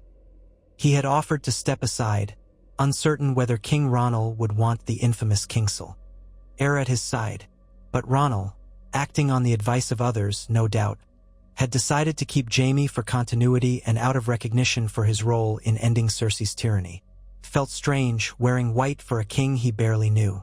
Yet maybe it was a chance to be the knight he had once dreamed of being, free at last of the illusions that had plagued him under the Mad King and then under his sister. Yes, Jaime said slowly. I'll stand guard, and I'll oversee security. No one's forgetting that only days ago, the queen who was deposed nearly blew us to the seven hells. Brienne nodded, a flicker of grim understanding in her gaze. I'll help. My recruits in the City Watch will manage the gates. No one enters the Great Hall armed without surrendering their steel at the doors. Tyrion pursed his lips. Good. Let's see if we can survive one peaceful ceremony in this city. They parted ways soon after. Tyrion went to join the Hand and the new king to prepare the necessary formalities. Jaime and Brienne made their way to the antechamber off the Great Hall, where they would don their cloaks, white for him, blue for her, and be ready to greet petitioners and lords. As they walked, Jaime found himself recalling the old days, when the halls of the Red Keep were always abuzz with Tywin's intimidation or Cersei's schemes, when Joffrey would strut about tormenting the servants. Now the atmosphere was subdued, like an echo of what once had been. Half the staff had fled during the fighting. Those who remained stepped carefully, unsure of the new order. In the antechamber, pages hurried in with ceremonial swords and fresh tabards for the handful of knights who now formed the reconstituted Kingsguard. Jaime glanced around, recognizing only two others. Ser Balman of the Crownlands, a tall, stoic man who had weathered Cersei's regime in grim silence, and Ser Adam Hill, a bastard knight from the Westerlands whose skills had impressed even the Queen once. The rest were new appointments, recommended by the Great Council or by King Ronald's advisors. It was a far cry from the storied days when the Kingsguard were the greatest knights in the realm. Brienne, standing a little apart, wore no white cloak. She was not formally of the Kingsguard, and no one was certain what role she might play in the new monarchy's retinue. Yet she was an anointed knight, known to be Jaime's ally and friend.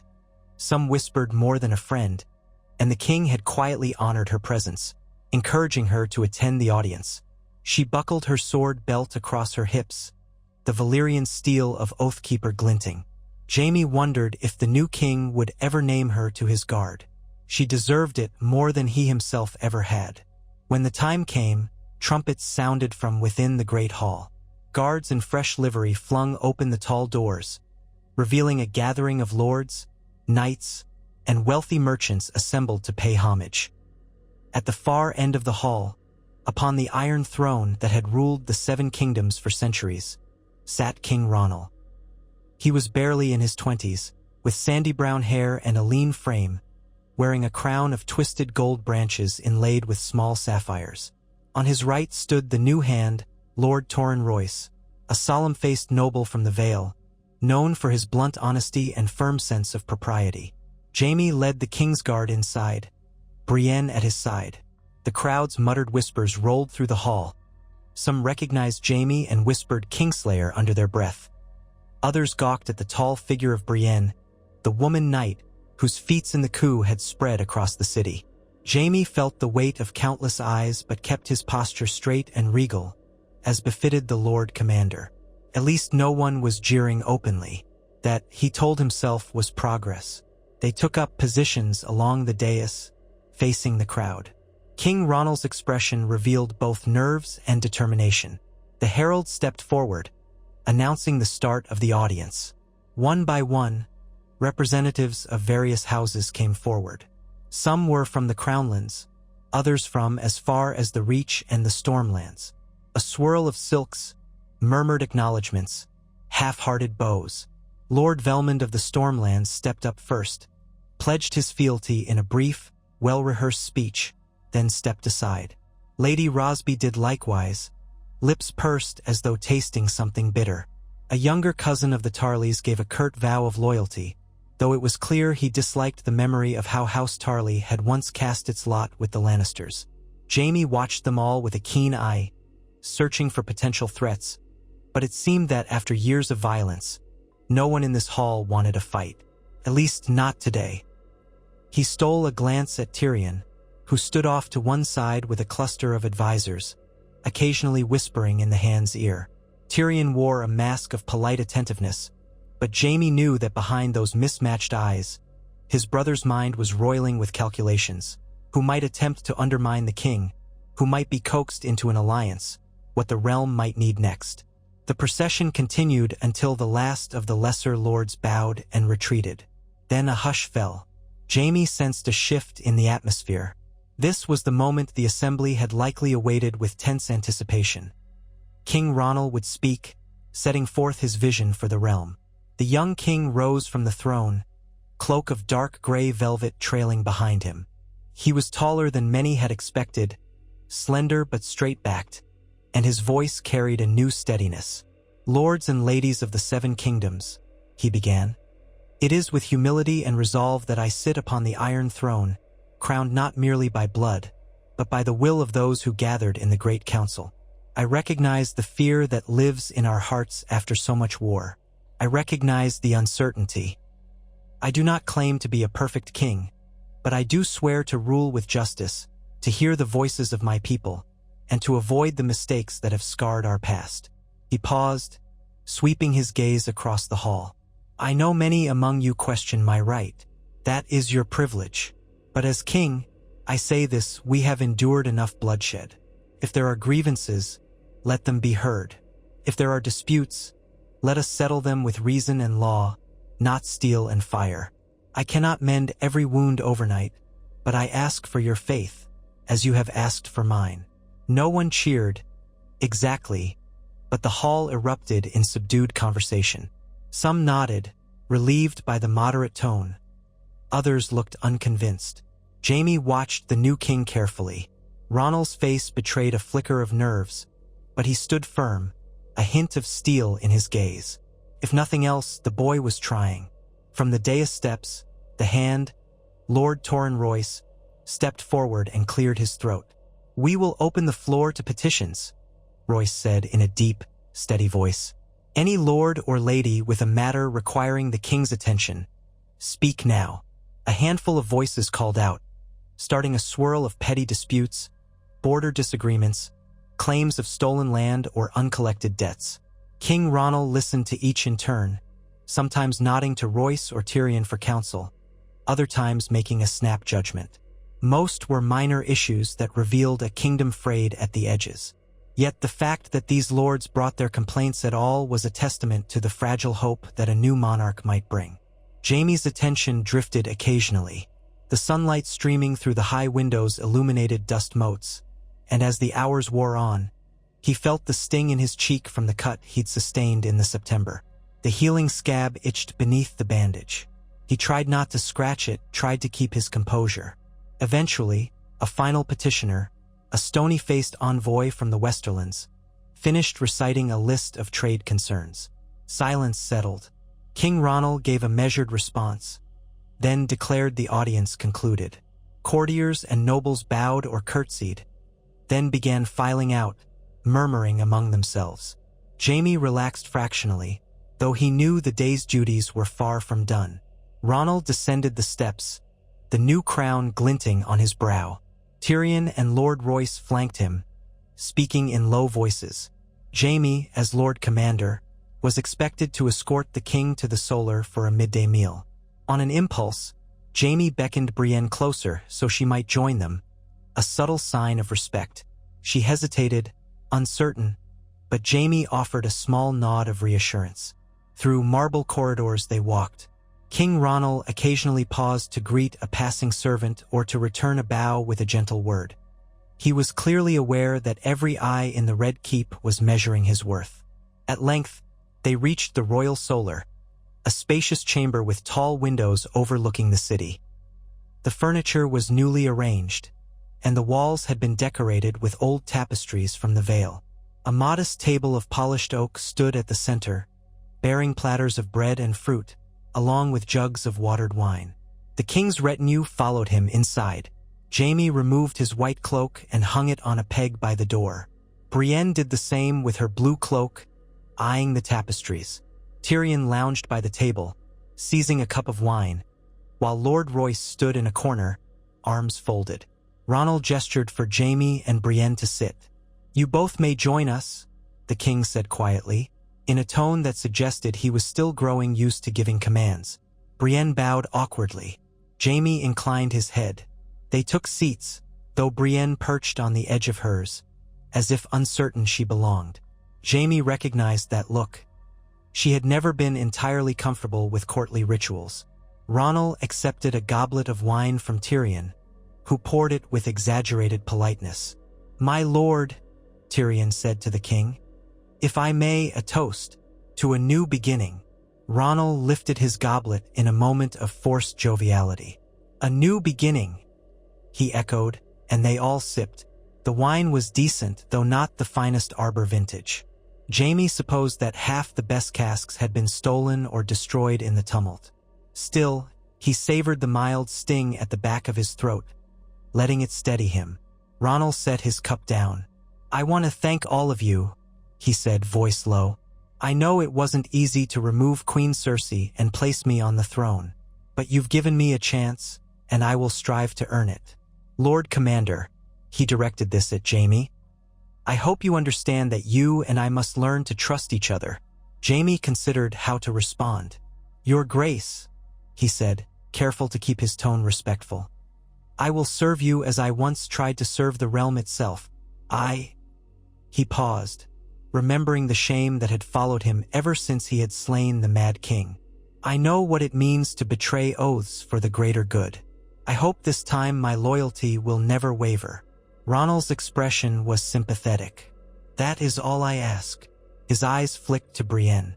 "And you, Sir Brienne, though you do not wear my cloak, your actions protected King's Landing from disaster. I am in your debt." Brienne cleared her throat, looking slightly abashed. "I only did my duty, Your Grace. I swore to protect the realm from those who would harm it." "She swore an oath to Lady Catelyn Stark once," Tyrion piped up, swirling his wine. "From what I've heard, she's never broken a vow in her life. Remarkable, really, considering how many knights toss their vows aside when inconvenient."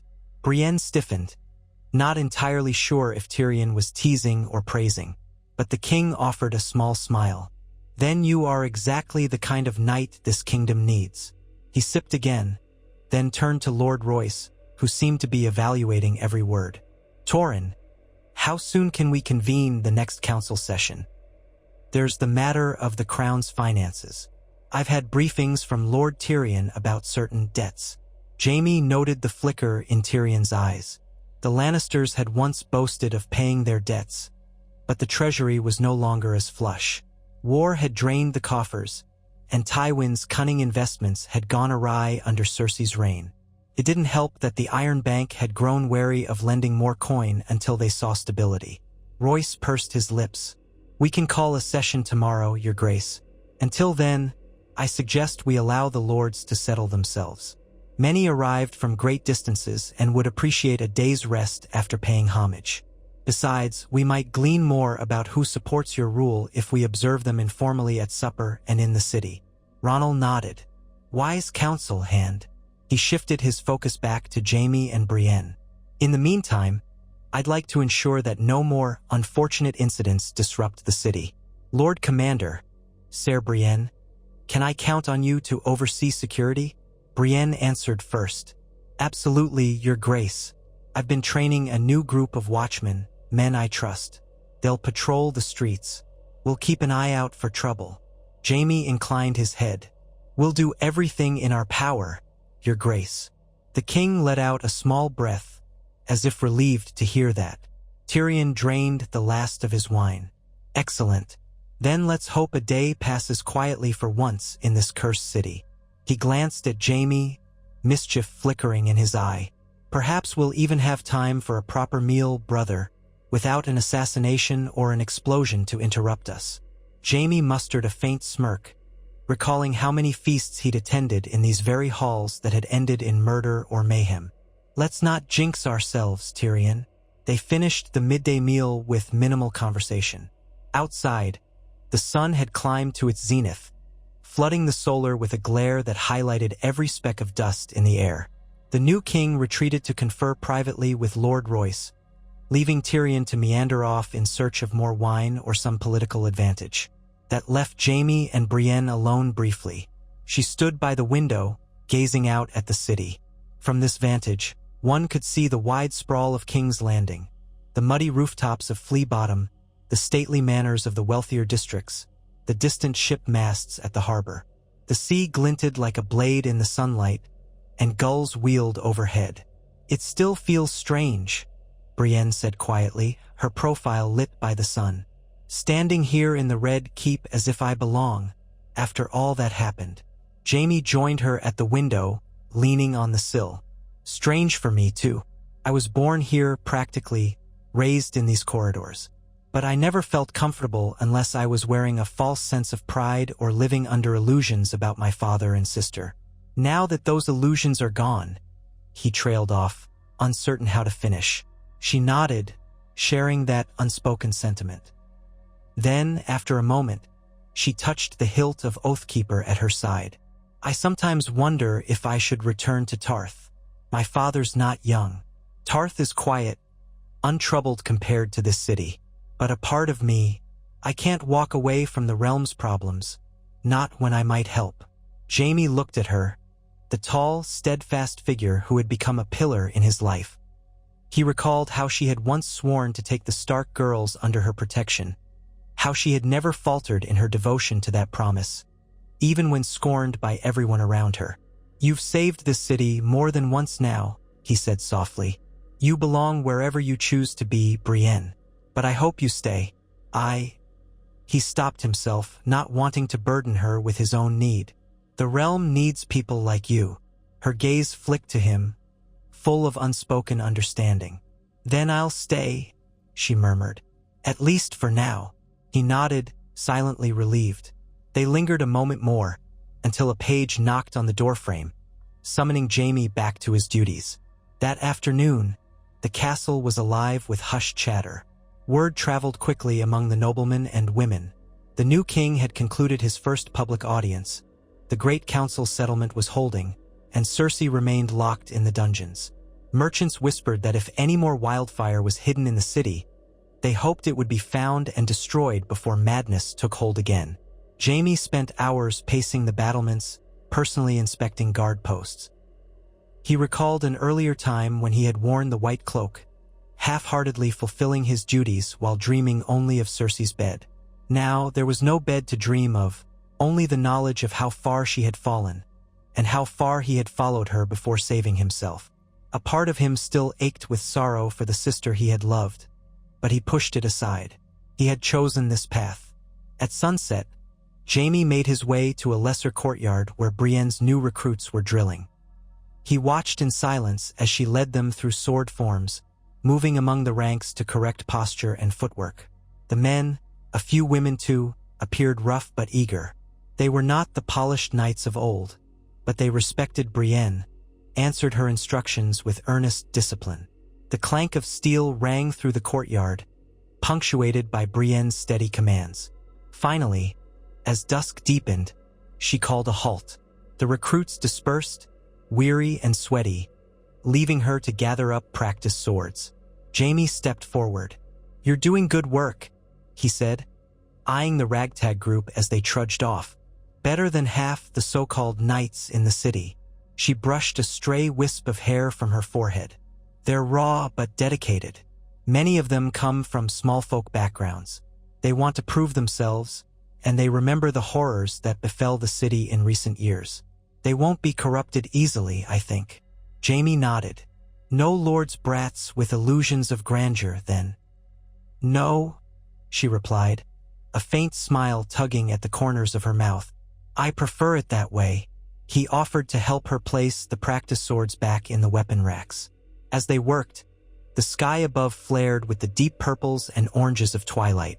It reminded Jaime of the nights they had camped outdoors in the Riverlands, forging an unlikely bond amidst hostility and suspicion.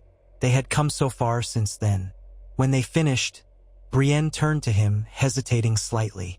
"Are you going to see her tonight?" He knew at once whom she meant. Cersei. The name echoed in his mind like a forbidden chord. "I think so," he admitted, feeling the weight settle in his chest. "I need to know if she's decided on a trial by combat or if she wants to beg for mercy." Brienne studied him, her blue eyes frank. "Don't let her guilt you into anything," she said gently. "She made her choices. So did you." He tried to smile, but it emerged as a grim twist of his lips.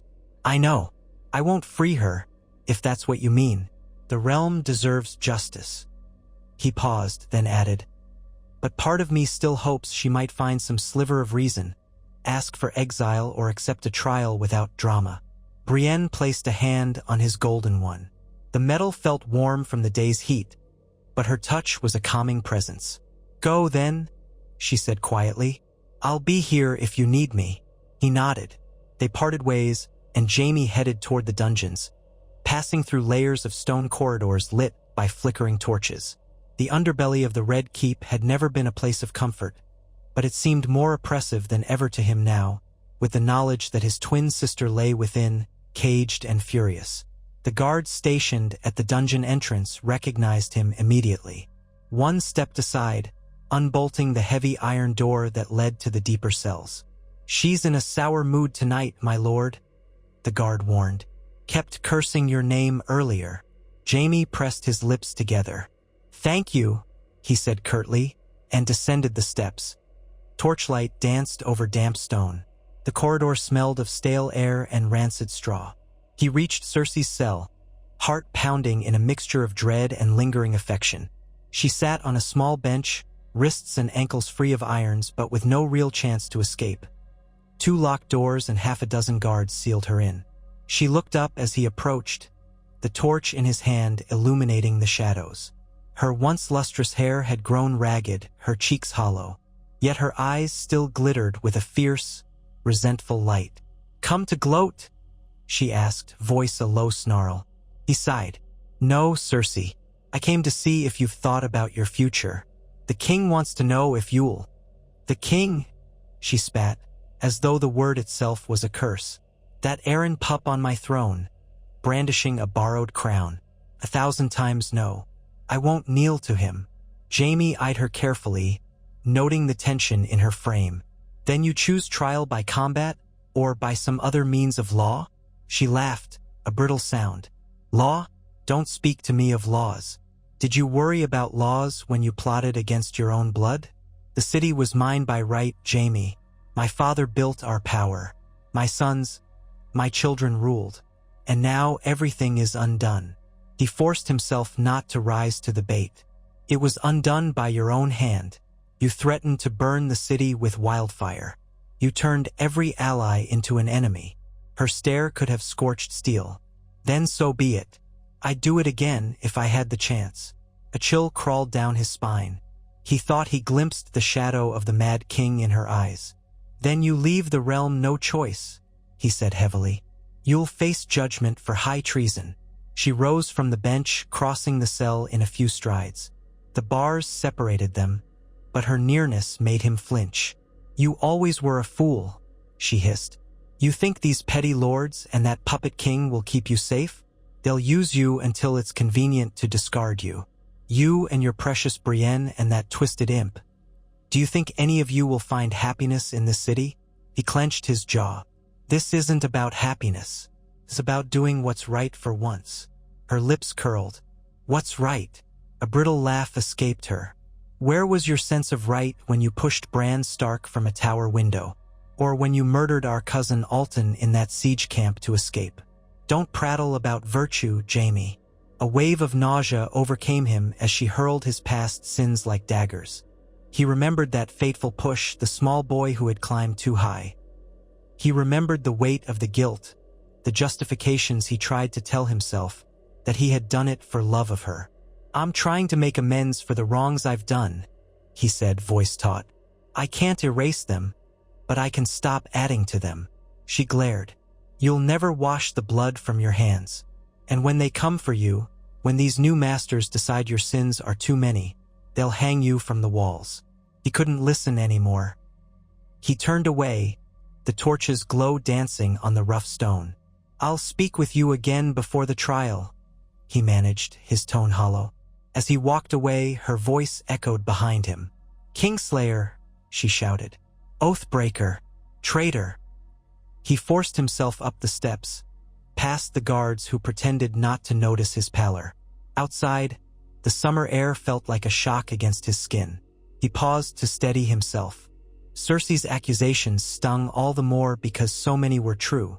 It was a painful reminder that redemption did not come swiftly or easily. He stumbled into the courtyard, half blind with emotion, not entirely certain where he was going. A voice called his name, and he looked up to see Brienne striding toward him, her face etched with worry. She must have guessed he would leave the dungeons in this state. Without a word, she guided him to a quieter alcove near the stables, away from curious eyes. Torchlight flickered across bales of straw and the faint silhouettes of horses dozing in their stalls. Jaime swallowed hard, trying to steady his breathing. She's refusing any chance to negotiate, he said finally, his voice sounding too loud in the hush of night. She's lost, Brienne. Brienne's gaze was calm, though sympathy shone in her eyes. I'm sorry. She hesitated, then laid a firm hand on his shoulder. I know it hurts. She's your sister. But nothing can change what she's done. Jaime nodded, the tightness in his throat making speech difficult. She brought up every sin I've ever committed, he murmured, as if to remind me that I'm no better. You are not the man who committed those sins, Brienne said softly. Not anymore. Every day you choose differently. He closed his eyes, letting the warmth of her hand remind him that he had forged a new path. The realm will demand her punishment, he said. She'll stand trial, but with so many crimes. If she doesn't yield, I fear she'll be sentenced to death. I don't know how to feel about that. Brienne squeezed his shoulder gently. Whatever sentence is passed, you'll endure it. And if you need me beside you, I'll be there. He looked at her, the torchlight playing on the planes of her face, and felt a surge of gratitude that nearly overwhelmed him. Thank you, he whispered, meaning it with all his heart. They stood there for a long moment, the world around them quiet except for the soft nickering of horses and the distant hum of the city.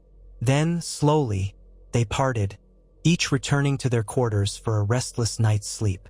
The next day dawned with a swirl of rumors that King Ronald planned to root out lingering Lannister loyalists or that he might order a full purge of the city. None of it was true as far as Jaime knew, but panic spread quickly among those who had once benefited from Cersei's patronage. More than one gold cloak was found sneaking out of the city in the early hours. Jaime had to dispatch Brienne's recruits to bring them back for questioning, in case they knew of any plot to free Cersei.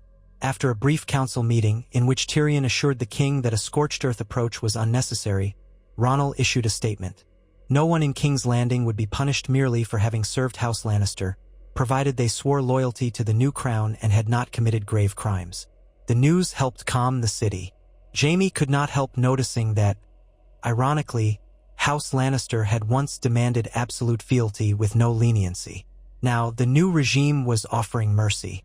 Perhaps that would be one more step toward peace. That afternoon, Jaime stepped away from his duties and made for the training yard. He found it surprisingly empty. Word was that Brienne had taken her recruits on a perimeter patrol of the city to reassure the common folk that the watch was present and protective. Instead, Jaime discovered Ser Balman and Ser Adam Hill sparring half-heartedly with practice swords. They greeted him with a measure of respect. He was still their Lord Commander, after all, though he could sense the tension. "Ser Jaime," Ser Balman said, saluting. He was a tall man with a narrow face. "We were just discussing whether His Grace might soon rename the Kingsguard." Jaime frowned. "Rename it?" Ser Adam, a broad-shouldered man in his 30s, gave a shrug. "It's a rumor.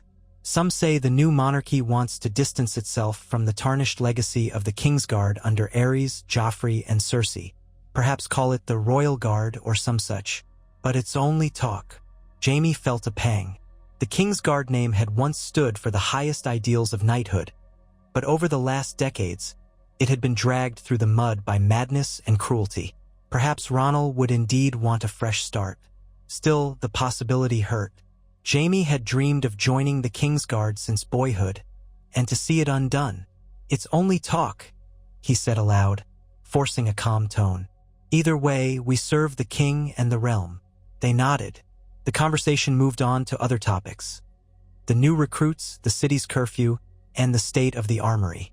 But Jaime's mind remained elsewhere, churning with questions about identity and purpose. If the very name Kingsguard was to be cast aside, what would he be then? He had no illusions that he could simply become a nameless knight in the city watch. The realm would never forget who he was or what he had done. When the sparring ended, Jaime wandered the courtyard, drifting along paths that wound through small gardens. He remembered how, as a boy, he had raced through these same paths, playing at war with wooden swords. Now, real wars had raged within these walls, and he was tired of them. Late in the day, he met Brienne at the stables, just as her patrol returned. Her recruits looked pleased with themselves, reporting that the small folk had generally welcomed their presence. Brienne dismounted and handed her reins to a stable hand. Spotting Jaime, she approached. "How goes it?" she asked. He sighed. "Well enough, for a city that's lost faith in monarchy 3 times over. But at least no one's tried to blow anything up today." She gave a slight nod, then gestured behind her. "The people are scared, Jaime. They've lived under so many rulers, each promising salvation, each delivering more blood. If we want them to trust us, we have to do more than wear fancy cloaks." He grimaced. "I know. I wish I could wave a sword and fix the city's woes, but it's not that simple." Brienne wiped sweat from her brow. "We can only keep trying. The watch will maintain order, the king will handle the laws. Eventually, maybe we'll see hope replace fear." Her optimism, though carefully measured, gave him a faint spark of reassurance. "Speaking of the king," he said, "there's to be a feast tonight in the Great Hall. King Ronald wants to prove he's not an aloof figure. Lords, merchants, even some small folk representatives are invited." She arched a brow. "A feast? Didn't we just say that half the feasts in the city end in chaos?" His mouth twitched at the corners, recalling Tyrion's earlier jibe. "Perhaps it'll be the exception. Will you attend?" Brienne hesitated. "I'm not sure it's my place. I'm no court lady." He reached out, gently touching her forearm. "You're a knight, and a hero in the eyes of many. If anyone belongs at that table, it's you." She exhaled, cheeks coloring slightly. "All right, I'll go. But let me at least wash off the grime of the streets first."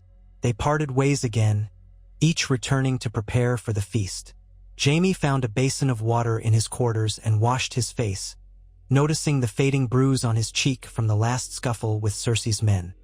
He pulled on a clean tunic of dark red, perhaps not the best color choice given House Lannister's tarnished name, but it was one of the few decent garments he owned that fit him well.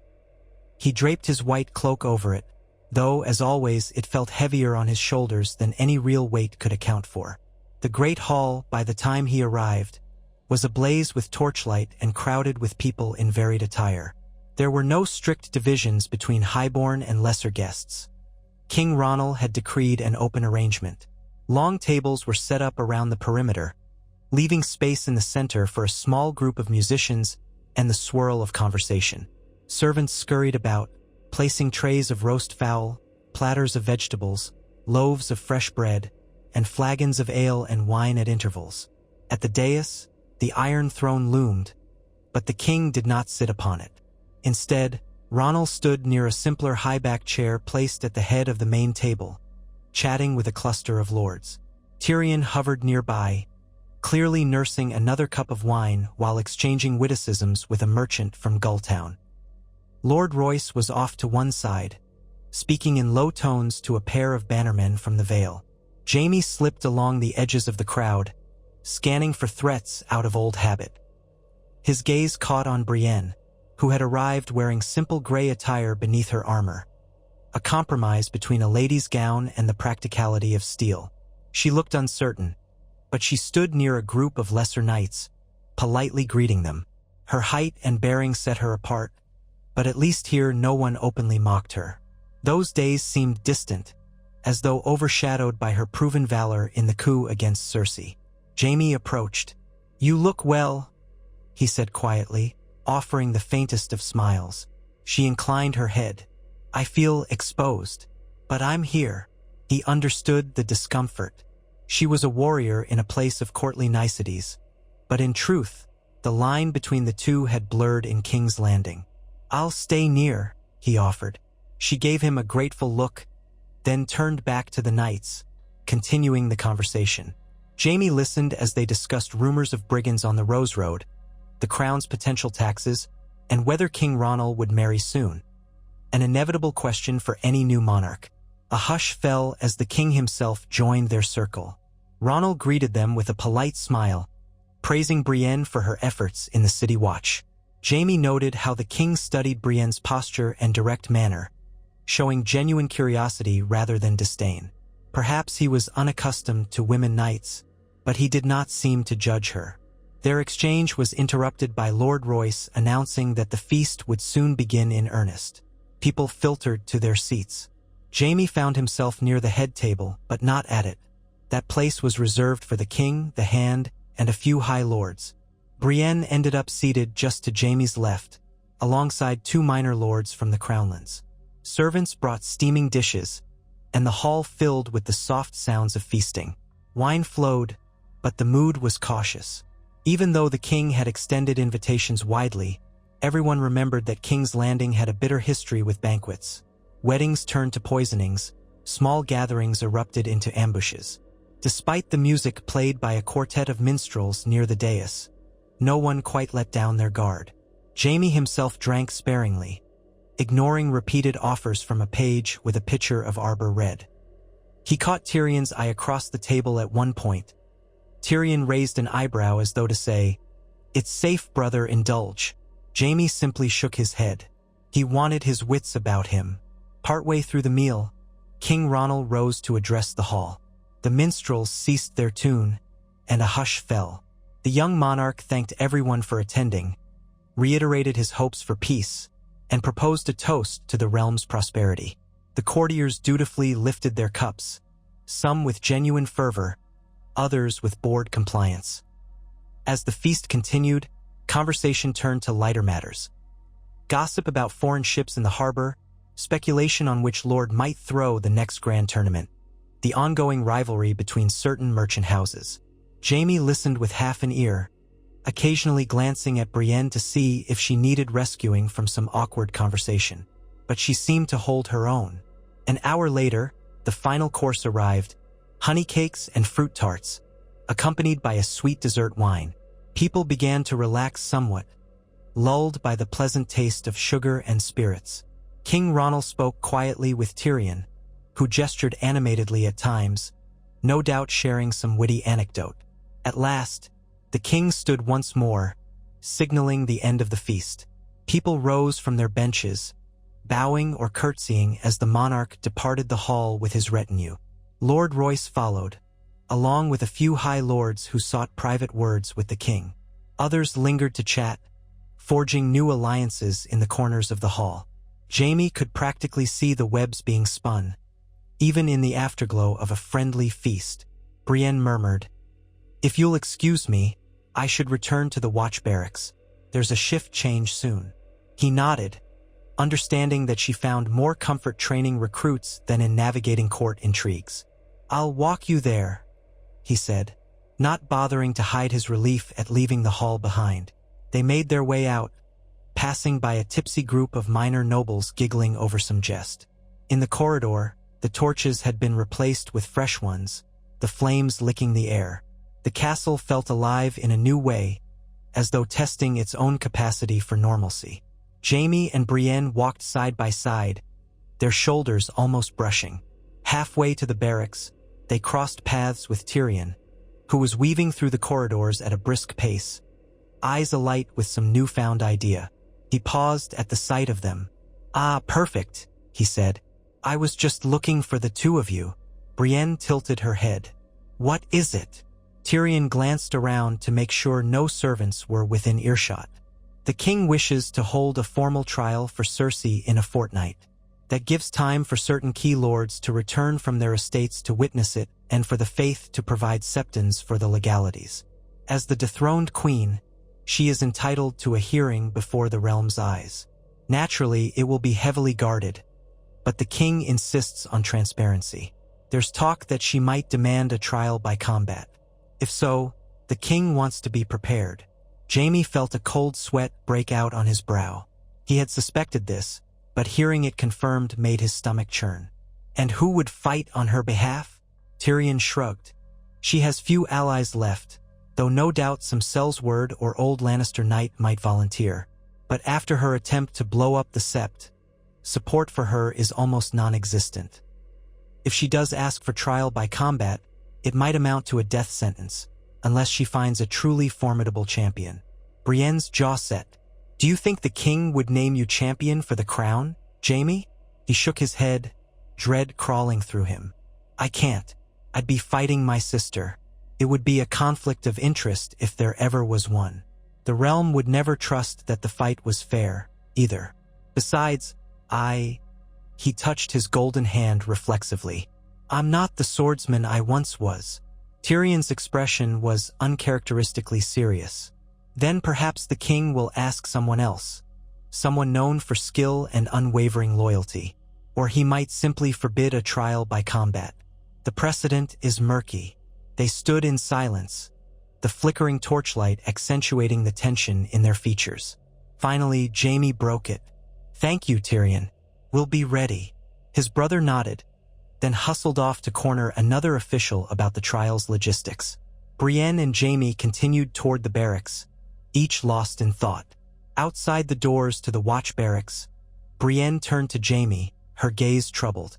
Are you certain you won't stand as champion for the crown if it comes to that? You're the Lord Commander. Many would expect it. He exhaled slowly. I can't, Brienne. I can't bring myself to kill her in a duel. It's one thing to arrest her, to see her judged, but crossing swords with her champion, knowing she's watching, that it's her life on the line, I just can't. Brienne touched his arm gently. Then I'll do it. His eyes snapped to hers. What? She lifted her chin. If the king allows trial by combat, and if the crown needs a champion, I'll volunteer. I have no love for Cersei, after all she's done. And the realm needs someone who won't hesitate to fight for its justice. Jaime's heart pounded, torn between relief and sudden fear for Brienne's safety. You shouldn't have to bear that burden. She gave him a steady look. You spared me many burdens, Jaime, and in so doing helped me become who I am. If trial by combat is demanded, I won't stand ACI. And let another champion fight in my place. My sword is Valyrian steel, and I know how to use it. Her voice held quiet resolve. Jaime felt both admiration and a pang of worry, recalling the many times she had risked her life already. Yet he also knew that Brienne would never back down from what she viewed as a just cause. He pressed his lips together, nodding. Very well. May the gods grant that it never comes to that. She nodded in agreement, then entered the barracks, leaving Jaime alone in the corridor with his churning thoughts. Time passed with a weighty sense of inevitability. Rumors flew across the city. Some claimed that a Lannister loyalist had arrived from Casterly Rock with a chest of gold, bribing knights to stand as Cersei's champion. Others whispered that the faith might intervene, refusing to allow a trial by combat at all. The tension grew each day, a coiled spring of anxieties and hopes for a resolution. Amid all this, King Ronald and his hand prepared meticulously. Tyrion orchestrated seating arrangements, ensuring that no faction could sabotage the proceedings. Lord Royce insisted on a heavy guard presence, triple-checking every entryway to the throne room for hidden caches of wildfire. The King's Justice, a cautious man named Ser Miles, was tasked with ensuring the Faith Septons would be present to bless the trial.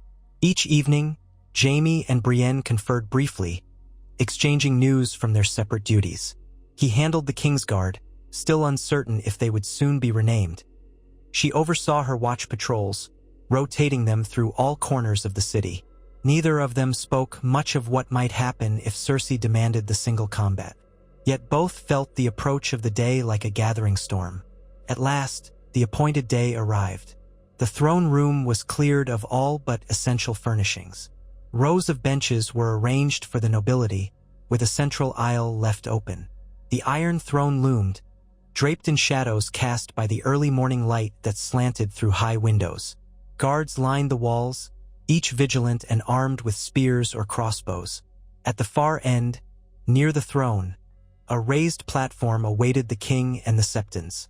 The crowd assembled slowly, lords in fine garments, ladies with anxious expressions, representatives from various corners of Westeros who had returned specifically for this. Some wore dull colors, as if to avoid standing out. Others wore their house sigils defiantly. Brienne, in her full armor, stood near the dais, her face set. Jaime was beside her, clad in the white cloak. His heart pounded. Finally, King Ronald entered with Lord Royce and Tyrion. A hush fell over the throne room. The king mounted the dais, took his seat at the foot of the Iron Throne. He chose not to sit on its jagged blades for the trial, a subtle sign that he was not above the law. The Septons assembled to his right, led by Septon Larrin, an older man with a shaky voice but resolute bearing. Cersei was brought in under heavy guard, her wrists manacled in front of her. Gasps rose from the gallery at the sight of the once proud queen, now clad in plain gray, her hair tangled. Her cheeks were gaunt, but her eyes flashed with a fierce determination that made Jaime's stomach turn. She was escorted to a spot before the dais, flanked by 4 guards with drawn swords. Septon Larrin raised a trembling hand, calling for silence. When it fell, he read the charges in a quavering but clear voice. Treason, murder, conspiracy, endangerment of the realm. The list was long and damning. Cersei stood motionless, her gaze never leaving King Ronald, except for brief flickers toward Jaime. When the charges were finished, Septon Larrin asked in ritual form, "How do you answer these accusations, Cersei of House Lannister?" She drew herself up, chains rattling. "I deny them," she said curtly. "This so-called king has no authority over me. My father was Tywin Lannister. My son was King Tommen. I was Queen Regent ruling by right. Those who stand here are the true traitors." A stir of uneasy whispers rippled through the hall. The Septon continued, voice wavering only slightly. "Then do you choose trial by judge and council, or do you demand trial by combat?" Cersei's lips curved into a cold smile. "I demand a trial by combat." The tension in the room ratcheted higher. King Ronald leaned forward, exchanging a look with his hand. Tyrion appeared unreadable, though Jaime could see the muscle twitch in his jaw. Brienne stood rigid, ready. Septon Larrin cleared his throat. "Are there any present who will stand as champion for Cersei of House Lannister?" For a moment silence reigned. Then a soft shuffle, and a figure stepped forward from a corner of the hall. He wore simple armor, unadorned, with a short cloak of dark green. A hush fell as he approached the center aisle, visor down. Slowly, he raised a gauntlet hand and lifted the visor, revealing a face marred by terrible burn scars. A collective gasp flitted through the crowd. Jaime inhaled sharply. The Hound, Sandor Clegane. He had been presumed dead by many, but rumors had placed him in various corners of the realm. And now here he was, stepping forward to champion Cersei? Shock rippled across Jaime's features. He remembered that the Hound had once despised the Lannisters. Why would he fight for her now? Sandor's voice rumbled low and gravelly. "I'll stand for her." Cersei smirked triumphantly, though Jaime saw the flicker of surprise in her eyes, too. Perhaps she hadn't expected Sandor, but evidently someone had arranged this. King Ronald looked unsettled, glancing at Tyrion, who wore an expression of grim realization. It was no secret that Sandor Clegane was a dangerous fighter, even more so than he had been in younger days if rumors of his fierce survival were to be believed. This was no mindless champion. Septon Lauren took a breath. "Then, by the laws of the Seven, do you swear to fight in Cersei Lannister's name, to defend her innocence or guilt with arms?" The Hound nodded curtly. "I swear it." A flurry of murmurs swarmed through the hall. Jaime's stomach twisted in knots. If Brienne fought Sandor Clegane, the outcome was far from certain. He had seen them cross swords once in the past, near the Mountains of the Moon, though he had only heard rumors of how that fight had gone. She had won, or so the story said.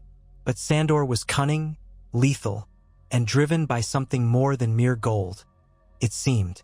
Septon Lauren, his voice taut, turned to the king. "Your Grace, does the crown accept this champion? And does the crown name its own champion?" Ronald hesitated, exchanging a look with Tyrion, then with Jaime. Jaime, with his heart hammering, shook his head almost imperceptibly. He had told Ronald before that he would not fight Cersei's champion. The king nodded, then rose from his seat, voice echoing in the hall. "We accept Sandor Clegane as champion for the accused.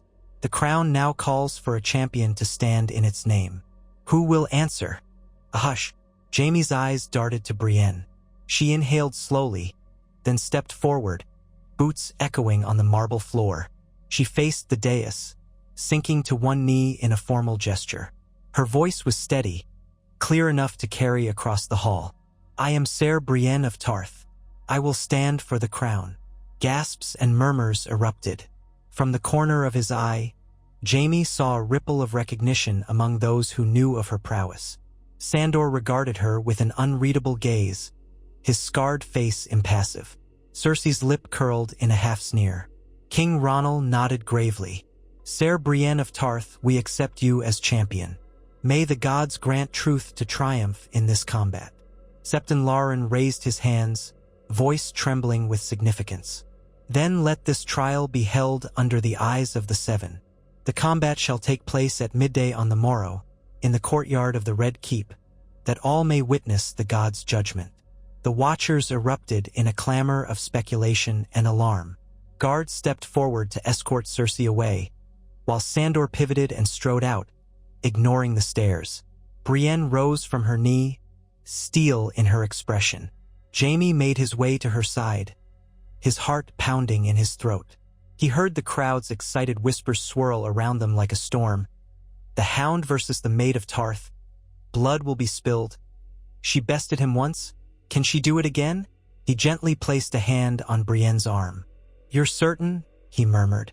She looked at him, calm resolve in her eyes. "I gave my oath. I'll see it through." He swallowed hard, uncertain how to express the tumult of emotion. Fear for her life, gratitude for her courage, guilt that he could not face his sister's champion himself. Finally, he just nodded, his grip tightening on her arm in a brief gesture of solidarity. "Then I'll stand by you in whatever way I can." She squared her shoulders, turning away from the dais. The trial was set.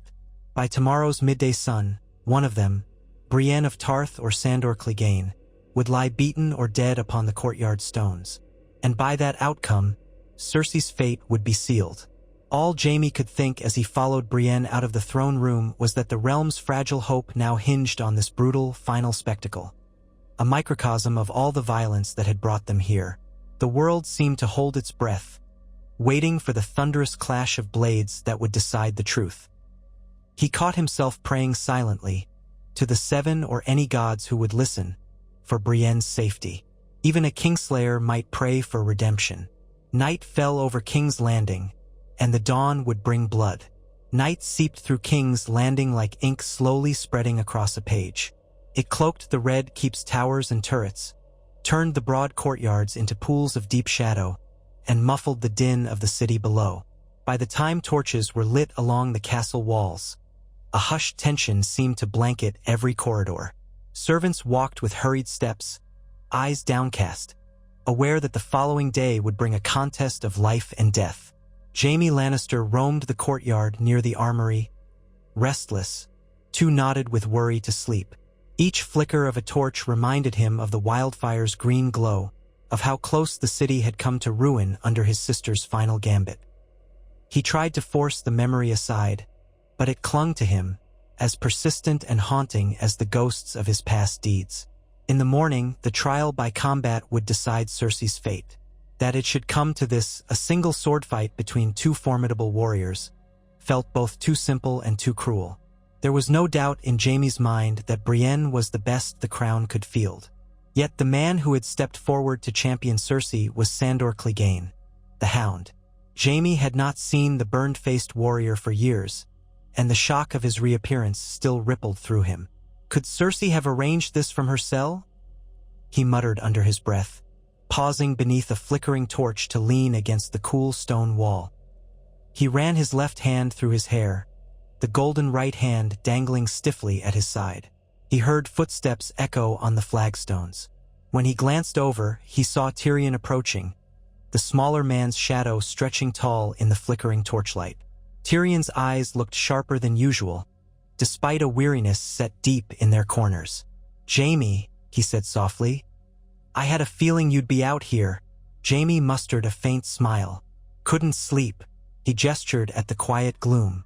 "I'd have gone to the training yard, but I doubt that clanging swords all night would be appreciated."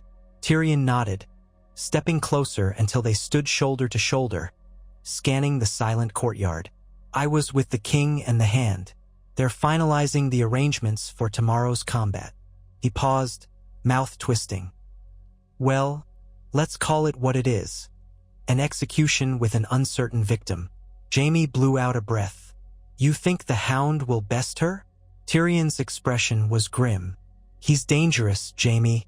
That's always been true. But so is Brienne of Tarth. She beat him once, according to half the stories floating around. In the other half, they nearly killed each other. Either way, he's no easy foe." Jaime pressed his lips together, recalling the strength and skill in Brienne's arms when they had sparred, her unwavering stance, her relentlessness. If any knight could stand against Sandor Clegane, it was her. Still, the unpredictability of single combat sat like lead in his chest. "She volunteered," Jaime said, half to himself, "and I couldn't." Tyrion put a hand on Jaime's elbow, a surprisingly gentle gesture. "You couldn't do it," he said. "You couldn't raise your sword to kill your own sister's champion in front of half the realm. And with your hand as it is, we both know you're not the swordsman you were." Jaime let out a bitter chuckle.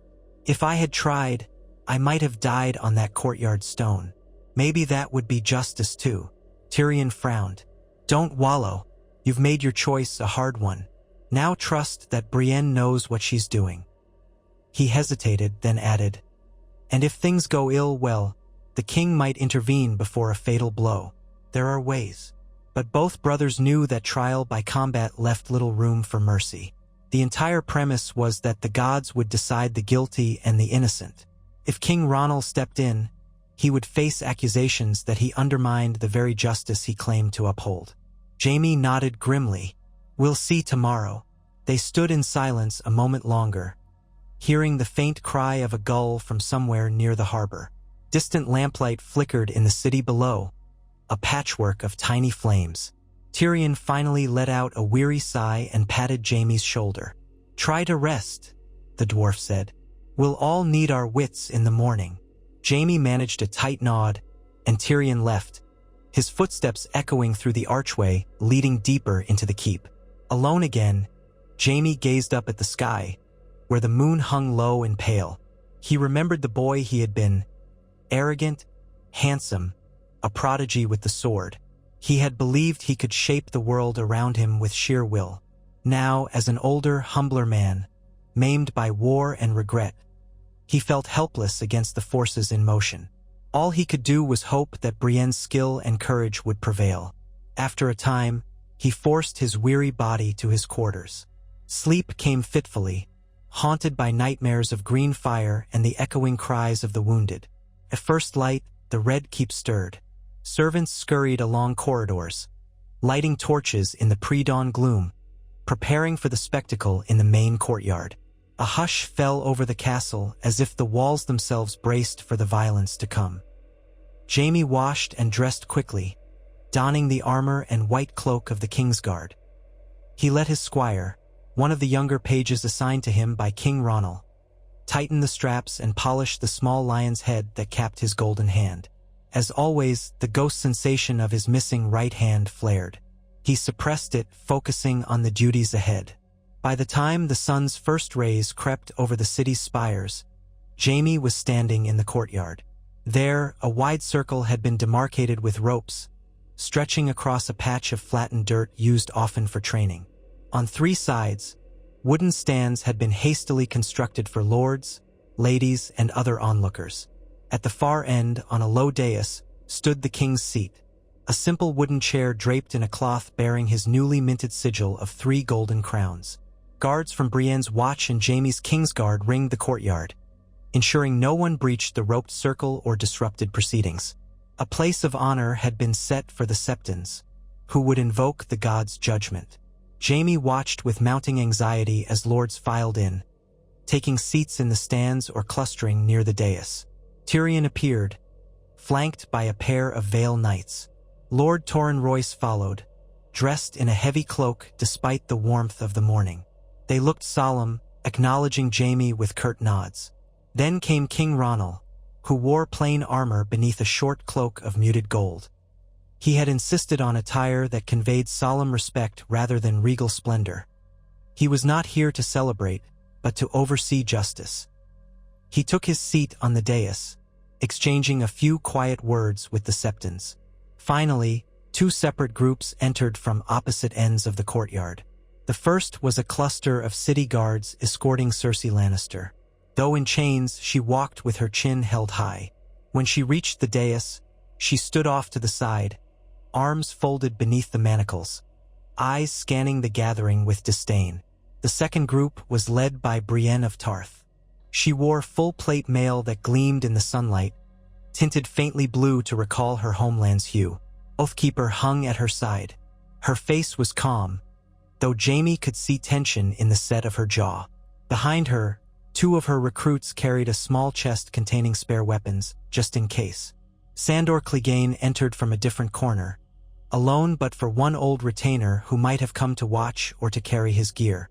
The hound's burnt visage was impassive, his dark eyes scanning the crowd with a flicker of contempt. A long sword strapped to his back glinted with a dull shine, and he carried no shield. He wore battered but serviceable plate armor, unmarked by any sigil. A hush enveloped the onlookers as the Septons stepped forward. Septon Lauren, the eldest, raised his hands. His voice trembled slightly, but it carried. "We stand here to witness the trial by combat between Cersei of House Lannister, accused of treason and murder, and the Crown, which asserts her guilt. Sandor Clegane, known as the Hound, stands as champion for the accused. Ser Brienne of Tarth stands as champion for the Crown. In the sight of the 7, may truth prevail." Murmurs rippled through the stands. King Ronald shifted in his seat, casting a glance at Tyrion and Jaime. Tyrion's expression was unreadable. Jaime kept his face composed, though his heart threatened to hammer out of his chest. Septon Lauren beckoned the 2 combatants to approach the center of the circle. Brienne and Sandor stepped forward, facing each other in the dusty ring. A few yards separated them. Neither spoke.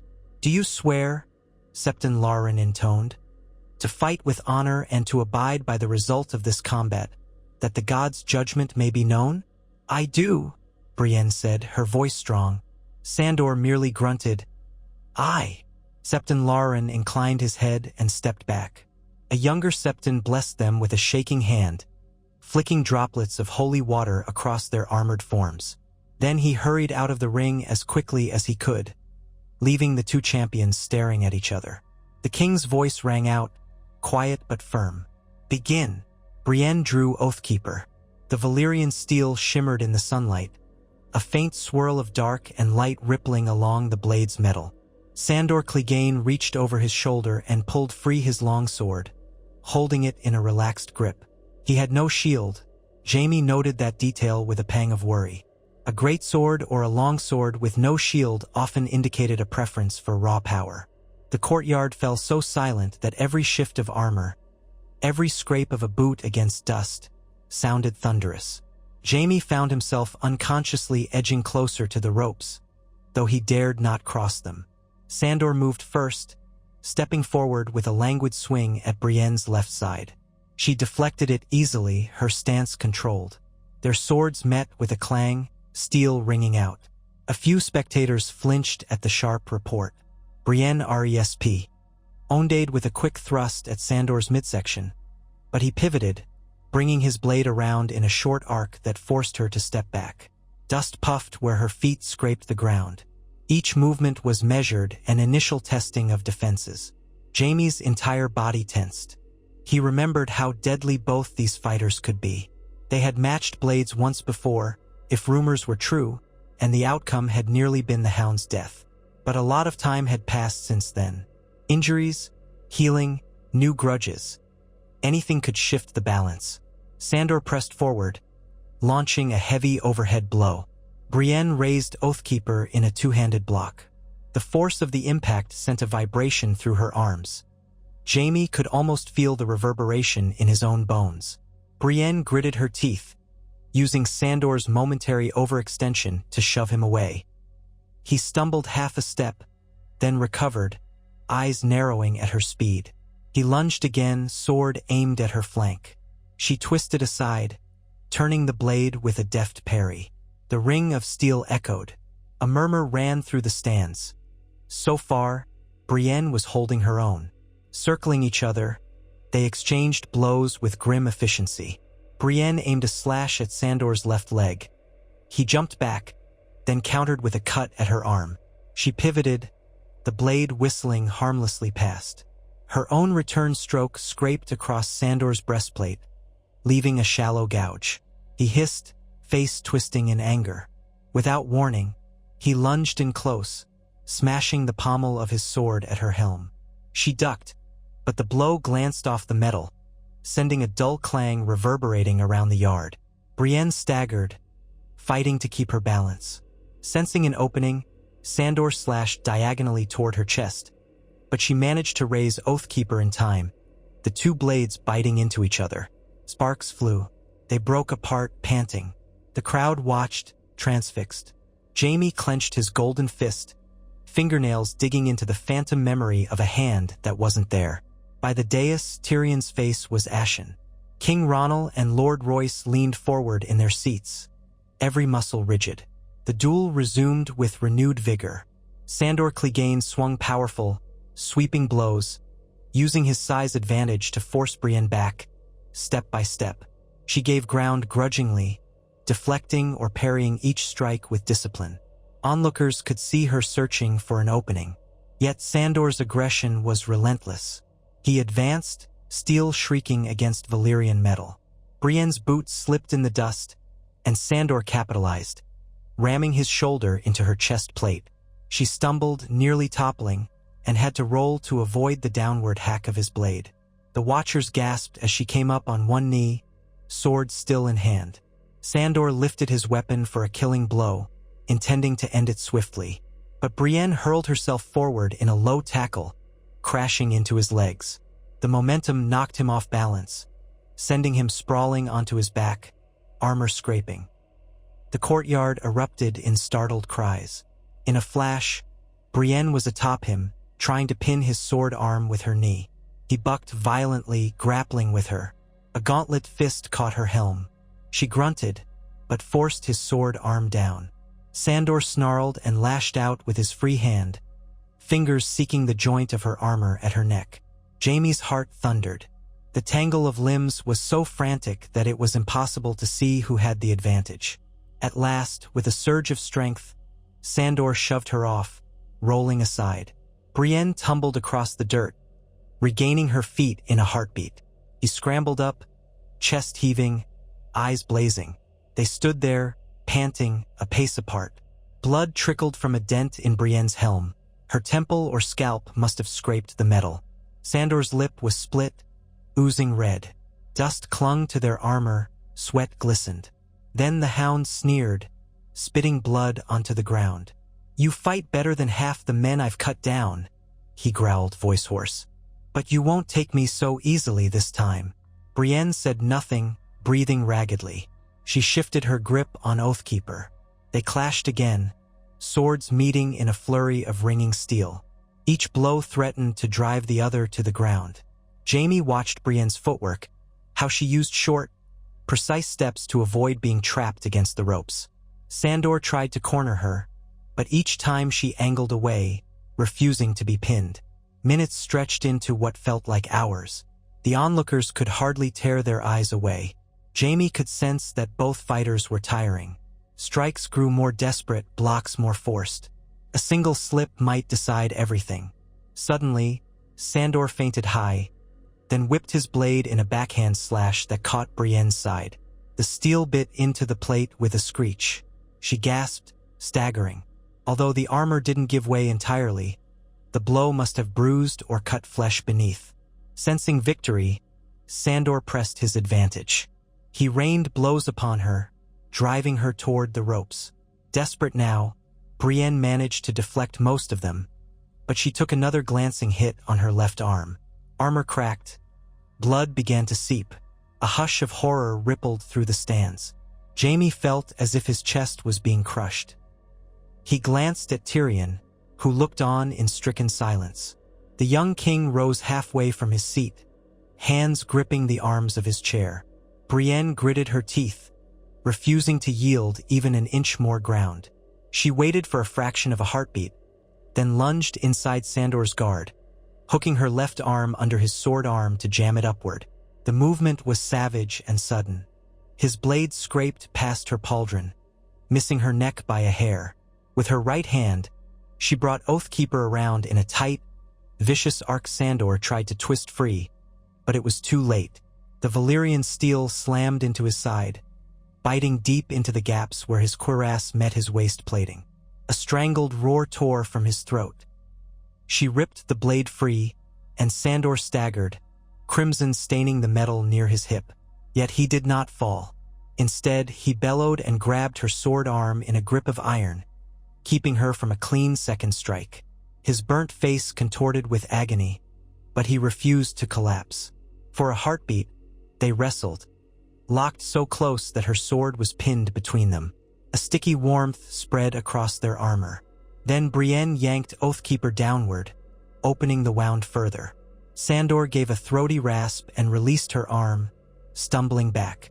Blood ran from beneath his armor, dripping onto the dusty ground. Brienne, bloodied and breathing hard, raised her sword. Around them, the courtyard was deathly silent, as if even the crows dared not caw. Sandor's knees buckled. He went down hard, dropping his sword with a clatter. A collective intake of breath swept the stands. Brienne took a shaky step forward, leveling Oathkeeper at his chest. Behind her visor, her eyes shone with pain, triumph, and sorrow all at once.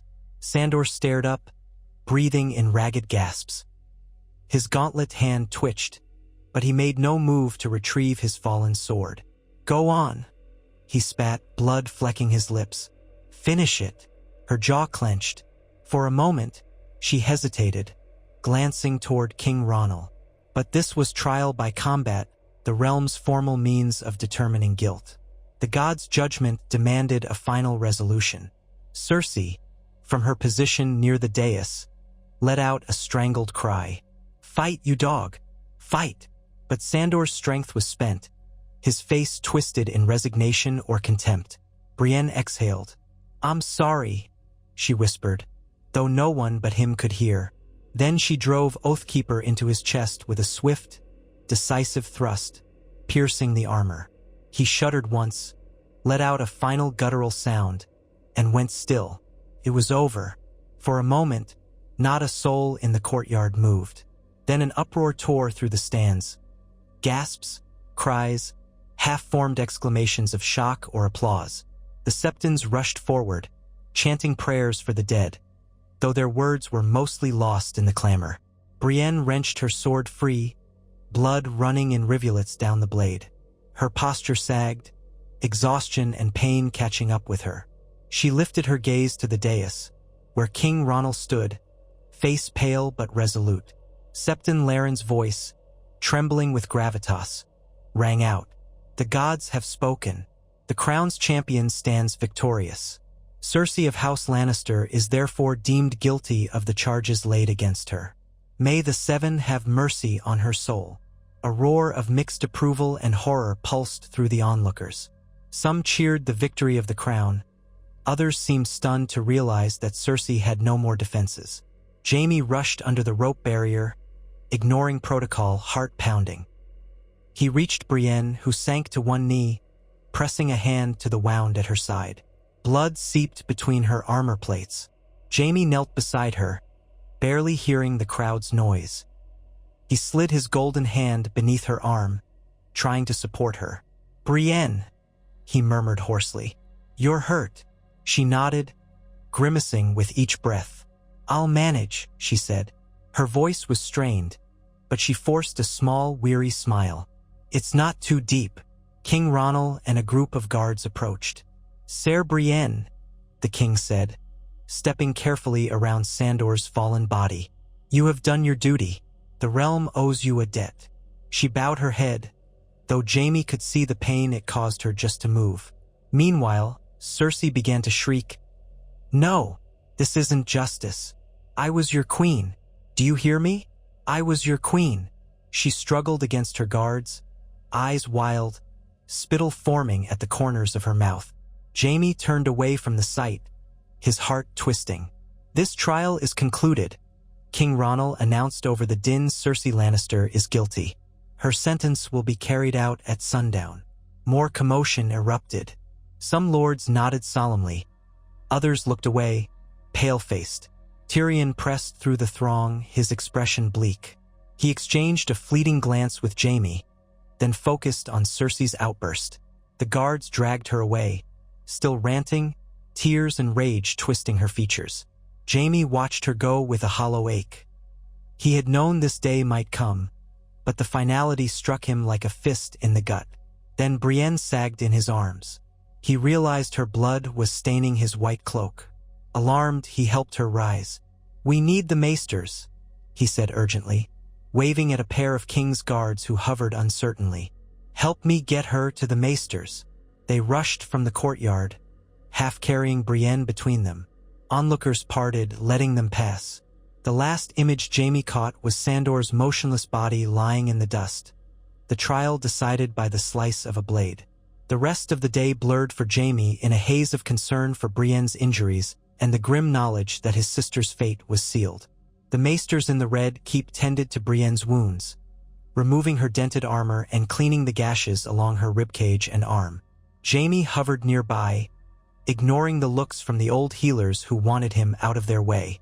Eventually, they ushered him into an adjacent chamber while they stitched and bandaged her. Exhaustion weighed on him, but he couldn't rest. He paced the corridor outside, heart pounding with each muffled sound from within. Finally, one of the maesters emerged, a thin man with narrow features named Maester Vyman. "She'll recover," Vyman said, looking up at Jaime. The cuts were deep, but not life-threatening. "She'll need rest, minimal movement for at least a week, and daily changes of bandages to prevent infection. She's awake if you wish to see her, but only briefly." Jaime nodded his gratitude, relief flooding him so forcefully he had to lean a hand against the wall. Then he slipped into the chamber. Brienne lay on a small bed, stripped of her armor and clad in a loose linen shift. Her left arm was heavily bandaged, and she had a fresh binding around her torso. Her face was pale, but her eyes remained bright, alert. She mustered a weak smile when he entered. "You look worse than I feel," she murmured. He let out a shaky laugh, moving to a stool near the bedside. That's a relief. I wasn't the one fighting for my life in the courtyard. Her smile faded. Sandor fought like a man possessed, but he wasn't unstoppable. She hesitated, gaze flicking down. I didn't want to kill him. He was your enemy, I suppose, but still, I never enjoy killing. Jaime placed his golden hand gently atop hers. You did your duty, and I'm grateful. More than I can say. She nodded, eyes drifting closed for a moment, exhaustion claiming her. When she opened them again, she studied him, concern etched on her features. And now? She asked softly. He knew what she meant. Cersei's fate, the uncertain future of the realm, how his own conscience would bear it all. They'll carry out the sentence at sundown, he said, voice taut. I don't know if it'll be the headsman or some other method. King Ronald wants it to be quick, at least. Brienne swallowed, a flicker of sympathy crossing her face. I'm sorry, Jaime. For all that she's done, she was still your sister. He lowered his gaze. She was also the cause of so much suffering. I wish. His words trailed off, weighed down by the impossibility of reconciling his love for the sister he'd once known with the monstrous acts she had committed. They fell silent. A gentle breeze slipped through the window, stirring the room's heavy air. Somewhere in the distance, a gull called. The city beyond the walls was bracing for another spectacle, Cersei Lannister's execution. Jaime realized he had to decide what part he would play in it. Would he stand by, fulfilling his duty as Lord Commander? Would he watch from a distance or turn away? Eventually, he reached out and squeezed Brienne's hand. Rest, he murmured. I'll return later. She nodded, eyes closing again. He could see the lines of pain around her mouth, but also the fortitude that made her who she was. Wordlessly, he rose and left, making his way down the corridors with leaden steps. He found Tyrion in a small solar, leaning against the windowsill. The dwarf stared out at the city, where the late afternoon sun bathed rooftops in gold. A flagon of wine rested on a table behind him, half empty. Tyrion didn't turn around when Jaime entered. She's to be beheaded at sunset, he said quietly. The king decided it's the least barbaric method. No burning, no flaying, no spectacle beyond what can't be avoided. Jaime swallowed. Where? The courtyard near the gates so the city can bear witness. Lord Royce insisted the punishment be public to deter further treason. Tyrion's tone carried a resigned bitterness. Perhaps it's justice, but it still leaves a foul taste. A heavy silence fell. Jaime stared at the floor, the intricate patterns of the stone swirling beneath his boots. He could almost feel Tyrion's gaze settle on him. You could stay away, Tyrion offered softly. No one would blame you for refusing to watch. Jaime's chest constricted with conflicting emotions. Part of him wanted to close his eyes, to pretend none of this was happening. Another part knew that if he turned away now, he would never find closure. He had not turned away when he chose to arrest her, or when he halted her wildfire madness. I should be there, Jaime said at length, voice low. Someone of the Kingsguard, must oversee it, and I can't pretend it's not happening. Tyrion nodded, setting his jaw. I'll be there too, even if it's the last time I see her face. They exchanged a look of shared pain. For all her cruelty, for all the hatred that had grown between them, Cersei was still their blood, part of the family they had once been, what now felt like a lifetime ago. As the sun sank lower, the castle prepared for the execution. People began to gather near the gates, forming a grim crowd. The hush was broken only by urgent whispers, the shuffling of feet. Jaime felt as though he were moving in a dream as he passed by lines of soldiers, his white cloak trailing behind him. He took his place on a small wooden platform erected before the gates. King Ronald stood there already, flanked by Lord Royce and a dozen guards. Tyrion arrived, standing off to one side, face set in a bleak mask. The headsman, a tall, hooded figure, waited behind the block, an executioner's sword strapped to his back.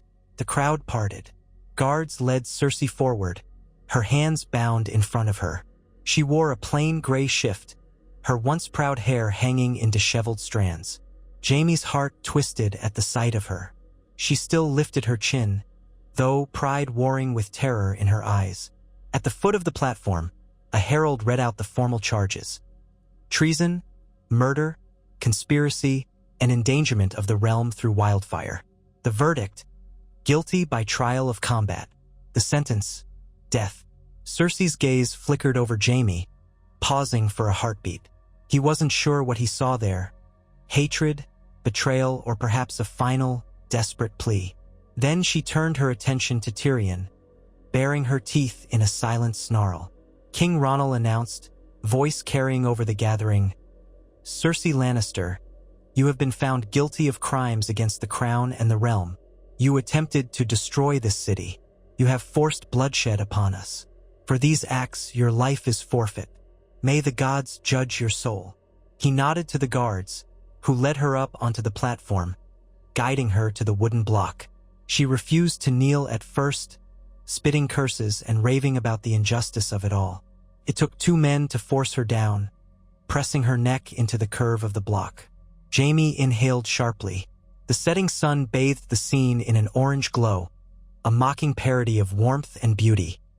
His breath caught as the headsman stepped forward, sword raised. Tyrion's expression was stricken, but he did not look away. Cersei spat one last curse at the crowd, her voice cracking with fury. "You traitors, every one of you. I am the queen. The queen!" The sword flashed downward, cutting her words short. A single, swift blow. Her head fell from the block, rolling to the edge of the platform in a tumble of hair and blood. Gasps and cries rippled through the onlookers. Then, a silence deeper than any Jaime had ever known descended, broken only by a child's muffled sob in the far corner of the crowd. Jaime's vision swam. He felt Tyrion brush by him, retching off the side of the platform, tears streaming down his face. Jaime himself stood rigid, chest constricted by a numb horror. He had known this moment was coming, but the finality of it hammered through him. Cersei was gone. A wave of voices rose among the gathered crowd, some in relief, some in shock, some in uncertain murmurs of what this would mean for the city. The guards carefully lifted the body to carry it away for a discreet burial or cremation, though Jaime doubted the new king would spend much effort on a disgraced queen's funeral. King Ronald let out a trembling breath. "It is done," he said to no one in particular, before turning to Lord Royce for support. The crowd began to disperse, moving away from the gory spectacle. Jaime became aware that Tyrion had collapsed to his knees beside the platform, face in his hands. Slowly, Jaime reached down and hauled him up, guiding him away from the blood-stained boards. They didn't speak. Tyrion's shoulders shook with suppressed sobs. A short distance away, a guard asked the king a question in hushed tones. Another tried to wave the onlookers back. The city watch moved in, cordoning off the area. Jaime led Tyrion through the throng, ignoring the stares and whispers. When they reached a quieter stretch of courtyard, Tyrion exhaled raggedly, leaning against Jaime. "She was monstrous," he choked, "but she was still our sister." Jaime closed his eyes, feeling tears burn behind his lids. "I know," he whispered, voice thick. "I know." They stood there for what felt like an eternity, letting the world pass by. The clang of distant gates, the soft murmurs of city folk, and the slow receding steps of the soldiers formed a muted backdrop. Eventually, Tyrion straightened, wiping at his eyes. I need a drink," he managed. Then he gave Jaime a long, searching look. "Will you be all right?" Jaime forced a slow breath. "I have to be. Brienne's wounded, but she'll recover. The king still needs the Kingsguard. The realm goes on." Tyrion nodded numbly, as though neither of them believed the words yet. Then he moved off toward the keep, likely in search of strong wine or solitude, or both. Jaime, left alone, stared at the fading sunlight splashing across the walls. The hush after an execution always felt unnatural, as if the world expected some cataclysmic shift that never truly came. He felt hollow, unmoored. The vow he had made to do what was right for the realm had brought him to this, seeing his sister condemned and put to death. He swallowed hard. Perhaps, in some corner of his mind, he had believed that if Cersei were removed, he might feel relief or some measure of atonement. Yet the sorrow remained, tangled with guilt and the memory of 1,000 shared moments from their youth. At length, he forced his feet to move, heading back into the castle. He found Brienne awake and propped against pillows in the maester's chambers, the lamplight illuminating her tired features. She glanced up when he entered. "I heard the horns," she said softly. "It's over, isn't it?" He nodded, unable to speak for a moment. His throat felt tight. She reached for his hand. He let her take it, his left, flesh and blood, warm and trembling. The golden hand hung at his side, gleaming coldly. "I'm sorry," she repeated, voice soft. "I know what she was, but I'm still sorry for your loss." A tear slipped down Jaime's cheek, though he tried to blink it away. He sank onto a stool beside the bed, clasping Brienne's hand. "It had to happen," he said, each word feeling like a stone. "No other way. She wouldn't yield." Brienne nodded, her gaze gentle. "You did what you could." He shut his eyes, recalling the final image of Cersei's face, twisted in fury. "I just wish—" He trailed off, uncertain what he even wished for anymore. They sat in silence, hands entwined. Outside, torches in the corridors flickered, and footsteps passed now and then. Slowly, the castle began to move on with its routines. Soldiers returning to their posts, servants cleaning up the remnants of the day's tragic affair. But here in the maester's ward, time felt suspended. Eventually, Jaime rubbed his eyes with the back of his hand. "How is your pain?" he asked, wanting to focus on something else, something living. Brienne took a careful breath. "Tolerable, thanks to the maester's poultices. They say I'll be on my feet soon, though not quite ready for sword work."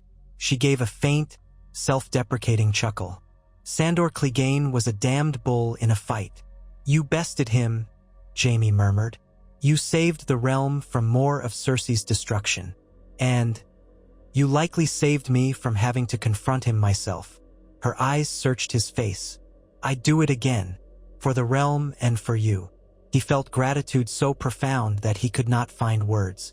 Instead, he gently lifted her hand and pressed his lips to it. She didn't draw back, though her expression revealed equal parts surprise and tenderness. When he lowered her hand, she cleared her throat gently. "What happens now, Jaime? Will the king attempt to purge the rest of the Lannister supporters? Or will Tyrion maintain House Lannister's holdings?" Jaime let out a slow breath. "That's for the king and his council to decide. Tyrion, he's the last legitimate Lannister left in a position of any power. It might be that the West will still follow him if he chooses to rebuild Casterly Rock. But whether he wants to is another question. He's never cared much for that place." "And you?" she asked, eyes flicking to the white cloak. "I remain Lord Commander of the Kingsguard, if the new king wishes it," he said wearily. "I've sworn to protect the realm, and the king is the realm personified. If King Ronald deems me unfit, I'll step aside. But until then, I have a duty. Perhaps I can finally uphold that duty as it was meant to be, without the lies and manipulations that plagued my past." Brienne squeezed his hand once more. "I believe you can." He tried to smile, but it emerged as a trembling curve of his lips. One day at a time. In the days that followed, King's Landing carried on as though awakening from a nightmare. The new king gave orders to dismantle any remaining caches of wildfire. Maesters and alchemists carefully purged the old storerooms. People whispered about the trial and execution, but the city's mood was more relieved than vengeful. The threat of tyranny had passed, at least for now. Tyrion busied himself with the tasks of governance. He and Lord Royce convened daily sessions to address trade, taxes, and the reorganization of the City Watch. Jaime saw little of his brother except when Tyrion would appear, bleary-eyed, at the maester's chambers to inquire about Brienne's recovery, or to mutter about the burdens of administration. Brienne healed slowly, The bruised ribs pained her, the stitches in her arms stung, but she persevered with the stoicism Jaime had come to admire.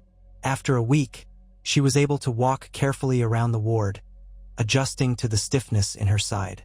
Jaime supported her whenever she ventured out, walking with her along the quieter corridors where she wouldn't be jostled by bustling servants. One afternoon, they found themselves in the Red Keep's godswood. Though smaller than those in the north, it offered a pocket of green amid the dusty stone. A slender weirwood tree stood at the center, its carved face worn by time, though the red sap tears still stained its trunk. Brienne settled onto a bench with a slight wince. Jaime sat beside her, the canopy overhead dappling sunlight on their faces. She let out a slow breath, gazing at the white bark and the leaves rustling above. "I miss Tarth sometimes," she said quietly. "The wide seas, the fresh wind, all this stone and politics weigh on me." Jaime nodded. "I know. I was born to a fortress, but even I find King's Landing oppressive these days." He looked at her, studying the faint lines of fatigue around her eyes. "When you're recovered, will you go back to Tarth?" She thought for a long moment, the hush of the gods would embracing them. "I feel a responsibility to stay," she said at last. "At least until the city watch is well established, until the realm has settled into this new peace. And she hesitated. "I have friends here now. That's new for me." He brushed a curl of her hair aside, an intimate gesture that felt strangely natural. "I'm glad," he said. "You're needed here." She turned her gaze to him, something unspoken passing between them. Then she looked away, as if the moment was too raw. "What about you? Truly, Jaime. If the king decides he wants a new Lord Commander with a spotless reputation, what will you do?" He exhaled slowly. "I could retire to the Westerlands, perhaps. Serve Tyrion if he reclaims Casterly Rock. Or I might wander, like a hedge knight searching for penance. But that's not what I want." She studied his face. "What do you want?" "I want," he began, then stopped, a flush warming his cheeks. "I want to serve honorably, to protect rather than harm, to live up to the ideal of the white cloak, not the tarnished version I've worn for so long. And," he added softly, letting the truth slip out, "I want to be near you." She blinked, her cheeks coloring slightly. Silence settled, broken only by a faint breeze stirring the leaves. Jaime felt his heart thud. He had never been one for confessions, especially since so much of his life had revolved around twisted secrecy with Cersei.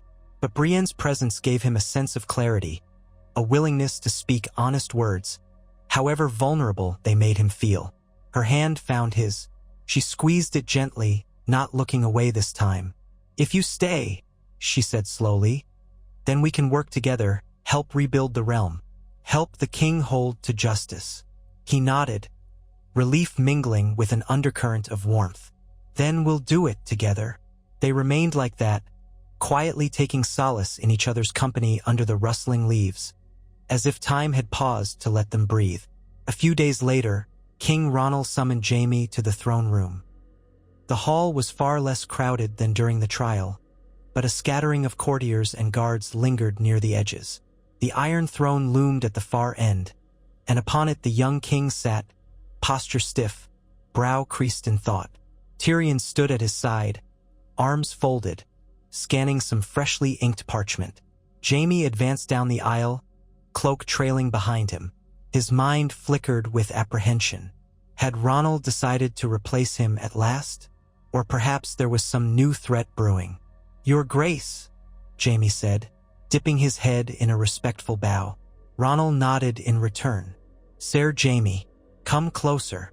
When Jaime stepped to the foot of the throne steps, the king's face softened. "I've been reviewing the structure of the Kingsguard.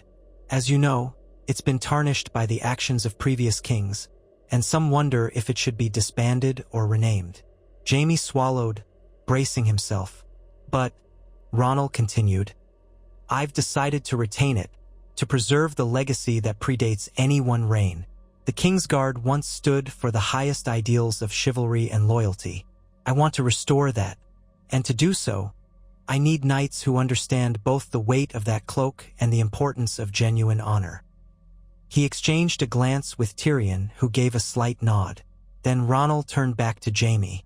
"I ask that you remain Lord Commander, Ser Jaime, if you are willing. The realm needs stability, and you have proven, by turning against your own sister, by preventing King's Landing's destruction, by supporting the rightful law, that you value duty above personal interest. I believe you can help guide the new generation of Kingsguard toward what the Order was always meant to be." A hush fell. Jaime's heart hammered. He could feel Tyrion's gaze on him, and recall the conversation with Brienne in the Godswood. Slowly, he sank to one knee, bowing his head. "Your Grace," he said, voice tight with emotion. "It would be my honor to continue serving as Lord Commander." "Good," Ronald murmured, relief evident. "Arise, then." Jaime stood, head spinning. He caught Tyrion's eye. His brother's mismatched gaze shone with approval. The dwarf gave him a discreet thumbs up, an uncharacteristic show of triumph. The king gestured to one of the scribes near the dais. "We will formalize the new appointments soon. For now, let it be known that Ser Jaime Lannister remains Lord Commander of the Kingsguard, with my full trust." A wave of murmurs swept the chamber, mostly polite acceptance. Some might remain skeptical, but the king's public support carried weight. Jaime felt a rush of conflicting emotions: gratitude, lingering guilt, determination. When the audience concluded, Tyrion accompanied Jaime out into the corridor, a rare broad grin on the imp's face.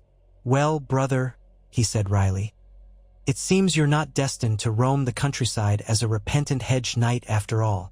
Jaime exhaled a shaky laugh. "I half expected him to dismiss me." "I'm not sure if I deserve this, Tyrion." Tyrion's expression turned serious.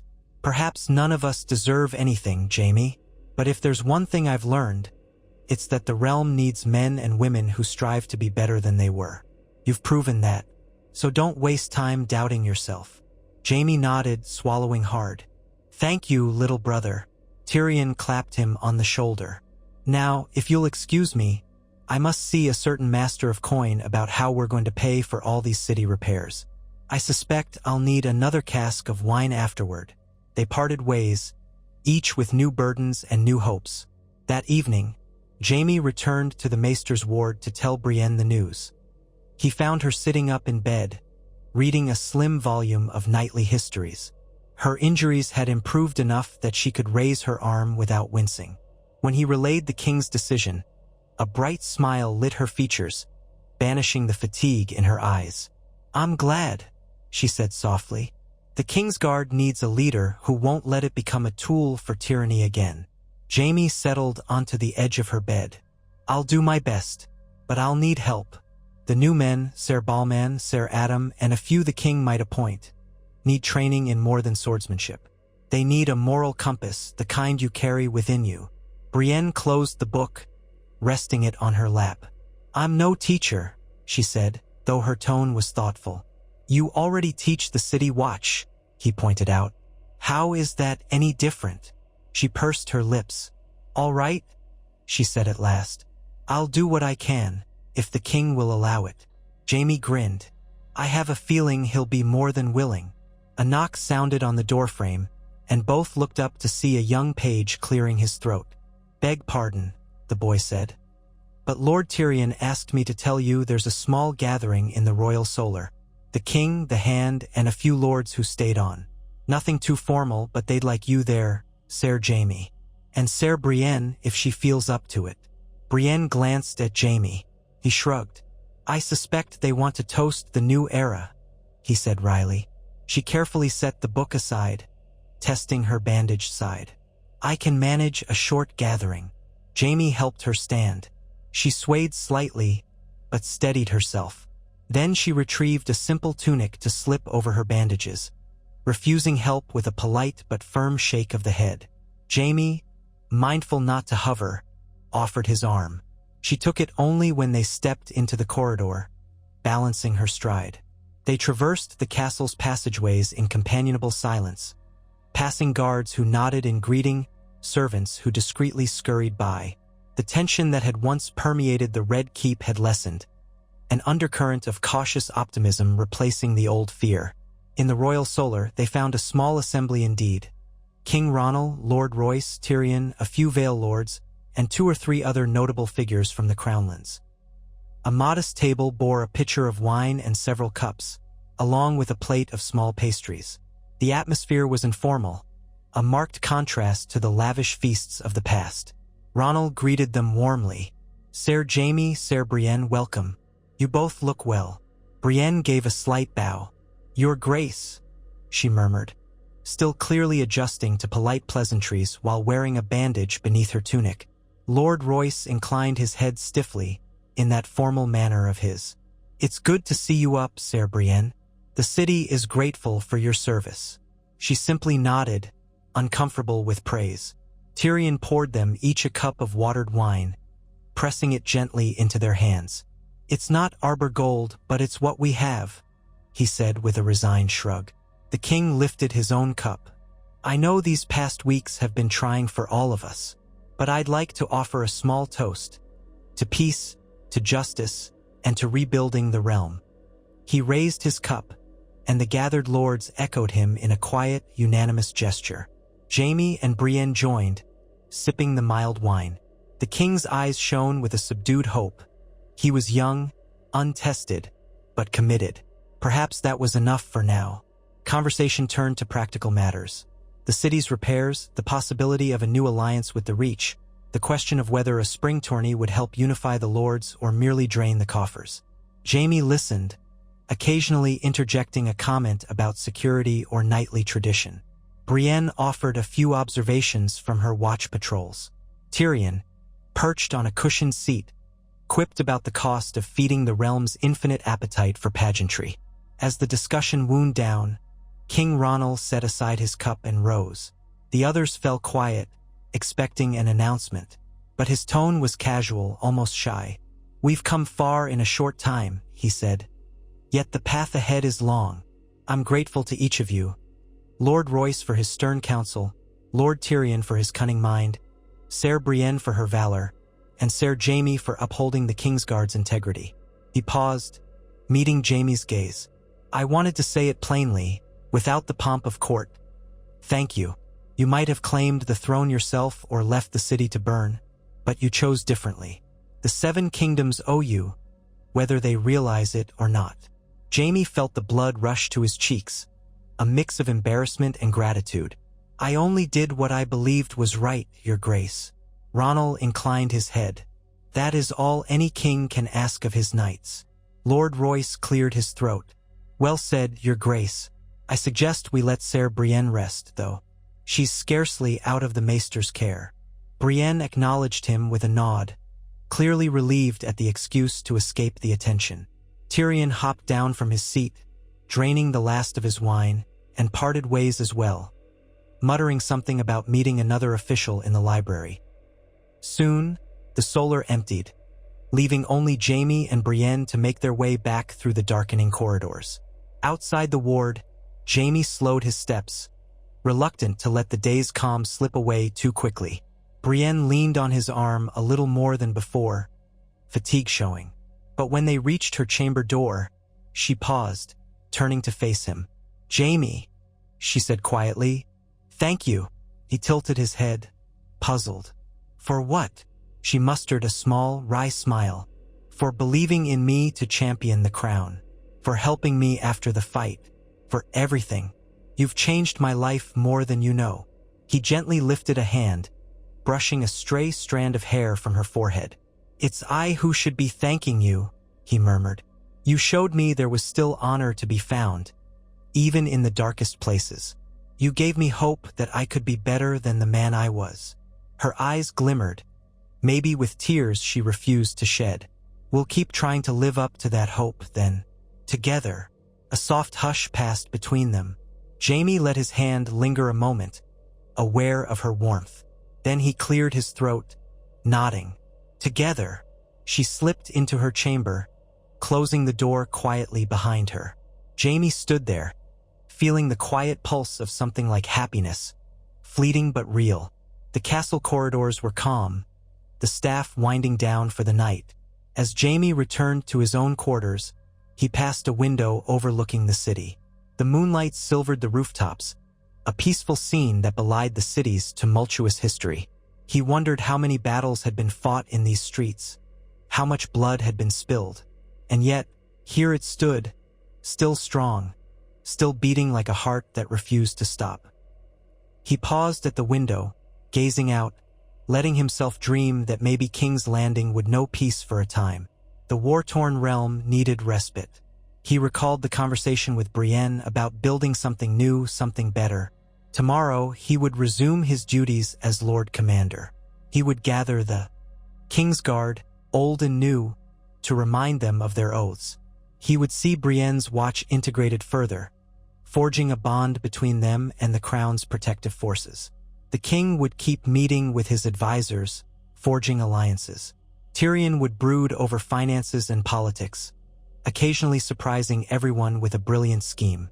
Change would not come overnight, but with each careful step, the realm could heal. If it took months, if it took years, Jaime resolved he would remain steadfast. No more easy betrayals, no more moral compromises to protect a twisted love. He had chosen his path. He bowed his head, remembering the children he had once fathered, Joffrey, Myrcella, Tommen, and the illusions Cersei had clung to about ruling for them. They were gone, as was she, and nothing would bring them back. But perhaps, by protecting this new generation, Jaime might honor their memories. The moon rose higher, and a soft breeze ruffled the banner near the window, which now bore the new king's sigil instead of the Lion of Lannister. Jaime brushed his golden fingers along the stone sill, feeling a quiet acceptance settle over him. He turned away at last, heading down the corridor toward his room. He would rest, at least for a few hours, and then begin again in the morning light. Life went on in King's Landing, as it always did. But maybe, just maybe, it would be life filled with fewer horrors, more hope. And for once, Jaime Lannister, the Kingslayer turned Lord Commander, felt ready to face that dawn. The first rays of day found him already awake, standing in the courtyard where Brienne had bested Sandor Clegane. The circle of dirt had been raked smooth, the bloodstains scrubbed away, but Jaime could still picture the fierce battle. He let the memories wash over him, remembering how tense he'd been, how desperately he had prayed for Brienne to triumph. In the hush of early morning, a sense of gratitude welled within him. Then, drawing a deep breath, he began his own sword drills, left-handed, slow at first. He had come a long way since losing his sword hand, but the steps and maneuvers still felt awkward at times. He pushed past the discomfort, focusing on discipline and form. The weight of the sword was a reminder that he was no longer the reckless prodigy of his youth. He was something else now, a man who had learned the price of arrogance, who understood the weight of duty. His arm burned after only a few sets, but he kept at it, aware that each repetition honed him further. A few passing guards paused to watch, some with admiration, others with curiosity. He ignored them, forging a solitary meditation in the ring of dust. Eventually, he lowered the blade, sweat trickling down his temple. Brienne emerged from a nearby archway, leaning on a cane. She spotted him and smiled crookedly. "You're up early," she called. He sheathed his sword, breathing heavily. "Working on not getting sloppy." She approached, her steps careful. "I'll join you soon enough," she promised. "Though the maesters say I need another week before I can swing a sword properly." He offered a small bow. "I'll hold you to that, Sir Brienne." They fell into step together, heading toward the armory to return his practice blade. The Red Keep bustled with signs of a new day. Servants carrying breakfast trays, patrolling guards, the faint chatter of stable hands. Despite the lingering sorrows, life continued, and they would face it side by side. In the weeks and months that followed, the realm began the slow process of mending. King Ronald's policy of cautious mercy tempered justice with a desire to avoid reigniting old wars. The faith, once used as a political weapon by Cersei, found a new, more cooperative stance. Lords across Westeros, tired of bloodshed, gradually accepted the new order, some grudgingly, others eagerly. Jaime remained at the king's side, presiding over the reshaped Kingsguard. Though the order was smaller than in past generations, it contained knights genuinely devoted to honor. Brienne, though not officially a Kingsguard, acted as a mentor to them, instilling in new recruits the ideals she held dear. She also maintained command over a portion of the city watch, training them as thoroughly as any castle guard. The city responded with cautious optimism. Flea Bottom still had its share of poverty and crime, but abuse by the watch lessened under Brienne's strict discipline. Corruption schemes uncovered by Tyrion and Lord Royce were rooted out. More traders began arriving at the harbor, enticed by the stability. Occasionally, Jaime sensed the old ghost stirring. When he walked the corridors of the Red Keep, he recalled Tywin's stern commands, Joffrey's cruel laughter, Cersei's whispered plots. In the quiet hours of night, those memories crowded his thoughts, reminding him of how twisted power had once seemed. Now, the castle felt different, like a place in the midst of healing. He and Brienne spent many mornings in the courtyard, practicing swordplay. She regained her full strength, her wounds reducing to faint scars that ached only in cold weather. Their sparring drew onlookers, some enthralled by the sight of two legendary warriors, others simply curious at the camaraderie they shared.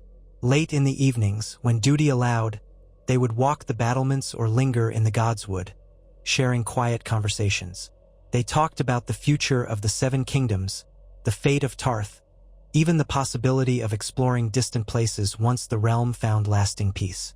Words of affection were rarely spoken outright, but the trust and closeness between them said enough. Though no grand ceremony marked it, the realm slowly came to regard Jaime Lannister in a new light. Rumors spread that the Kingslayer had redeemed himself, that he served the crown with true devotion. Old slights were not forgotten entirely. Some would always brand him an oathbreaker, but others began to speak of him with hesitant respect, especially after the king personally commended him for stopping Cersei's attempt to burn King's Landing.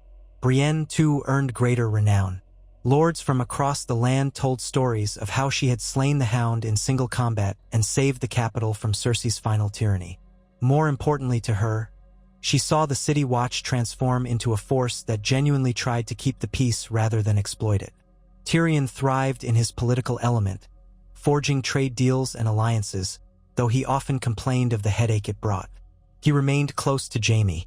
There were shared memories they could never escape, but they found solace in each other's presence.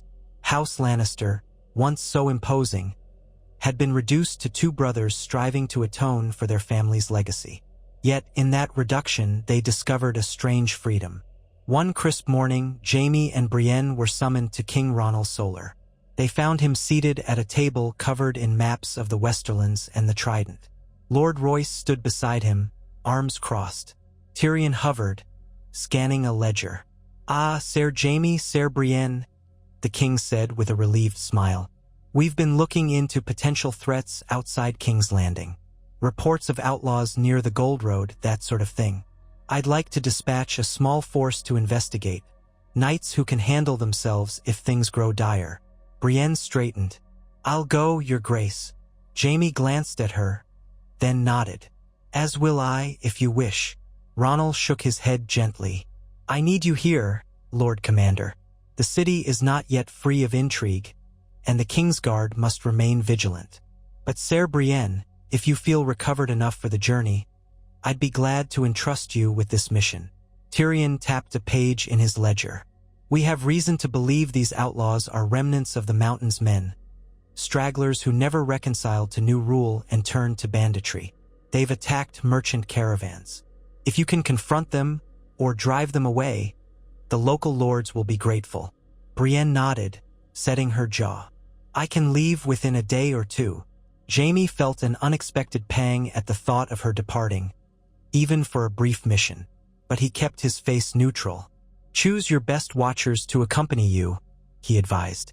"They'll know your style of command." She agreed. King Ronald clasped her hand in thanks, already looking relieved. Lord Royce, who had initially been skeptical of a woman knight, now viewed Brienne with cautious respect born of her proven success. When the meeting ended, Brienne and Jaime walked out into the corridor together. A quiet tension hovered between them. After a few strides, she let out a breath. "I won't be gone forever," she said, as if reading his thoughts. He offered a small smile, though it felt forced. "I know. Still, I'd grown used to having you here, day after day." A faint flush crept over her cheeks. "It's just a bandit-clearing mission, nothing heroic. I'll be back before you miss me too much." He reached for her hand, ignoring the curious glances of a passing servant. "I'll still miss you, heroic or not." She squeezed his fingers gently, then let go. "Then I'll make it quick." And so it was decided. She would depart 2 mornings hence, leading a small contingent of the city watch. That evening, they dined quietly in the maester's courtyard. Tyrion joined them, making jests about the discomforts of traveling the Gold Road, telling Brienne to watch out for random stones that would break a horse's leg. She listened with good humor, though she wore a contemplative expression all the while. After supper, Jaime escorted her back to her chamber door, the way he often did. This time, as they reached the threshold, she turned and laid a hand on his armored chest, gently but firmly. He froze, meeting her gaze. "Come in," she said. A warmth spread through him. Her invitation was tentative, but it needed no elaboration. He followed her inside, heart pounding. The room was lit by a single lamp, casting soft shadows on the walls. She set aside her sword belt, exhaling as though shedding a burden. He removed his white cloak, draping it over a chair. He saw her quiver of uncertainty, matched by his own. Their lives had been shaped by war, oaths, guilt, and regret. Intimacy was unfamiliar territory, yet they had grown close through shared dangers and mutual respect, forging a bond stronger than any simple romance. Brienne stepped toward him, a hint of resolve in her eyes that belied her shy manner. Jaime brushed his left hand along her cheek, the gentle rasp of calluses against her skin. Her breath caught. She closed her eyes for an instant, as though steeling herself. Then, with a faint smile, she leaned in. Their lips met hesitantly, neither entirely sure how to proceed, but the warmth of that moment dispelled their fears.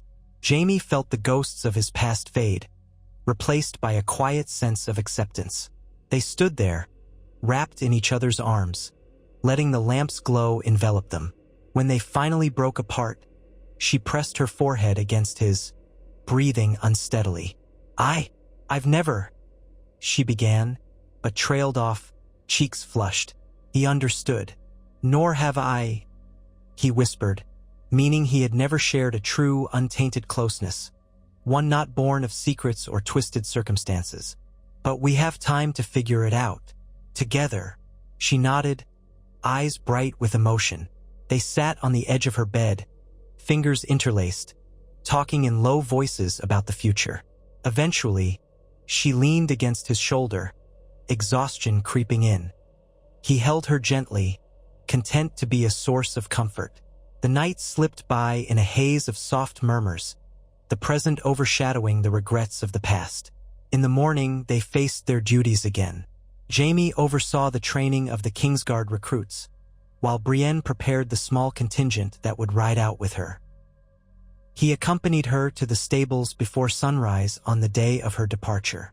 The air was crisp, dew glistening on the cobblestones. She wore her armor, well-fitted but not fully polished. No need for ceremony on a bandit hunt. Her horse, a sturdy chestnut mare, stomped the ground impatiently. A handful of watchers formed up behind her, each with a pack of supplies. Jaime reached her side. "Safe travels," he said quietly, searching her face. She nodded, a flicker of a smile softening her features. "I'll be back soon." Then she added more softly, "Try not to get yourself in any trouble." He huffed a weak laugh. "I'll do my best, but trouble seems drawn to me." She squeezed his hand, a parting gesture, then mounted her horse with practiced grace, ignoring the pull of her healing scars. Her watchers followed suit. They saluted Jaime, and then the small column rode out the main gate. He stood there watching until they vanished beyond the bend in the road. A strange hollowness filled him. The last time he had watched someone he loved leave these gates, Cersei, had been under a darker shadow. This time felt different. Brienne would return. This parting was for duty, not for finality. Still, he sighed and turned back into the Red Keep, determined to focus on his responsibilities. The realm would not maintain itself, and King Ronald had plans for a minor tourney to celebrate the new order. Already, lords from the Reach and the Stormlands were sending polite queries, eager to see if the capital was truly stable. Jaime dreaded the politics of it, but he had to be present, set an example for the renewed Kingsguard.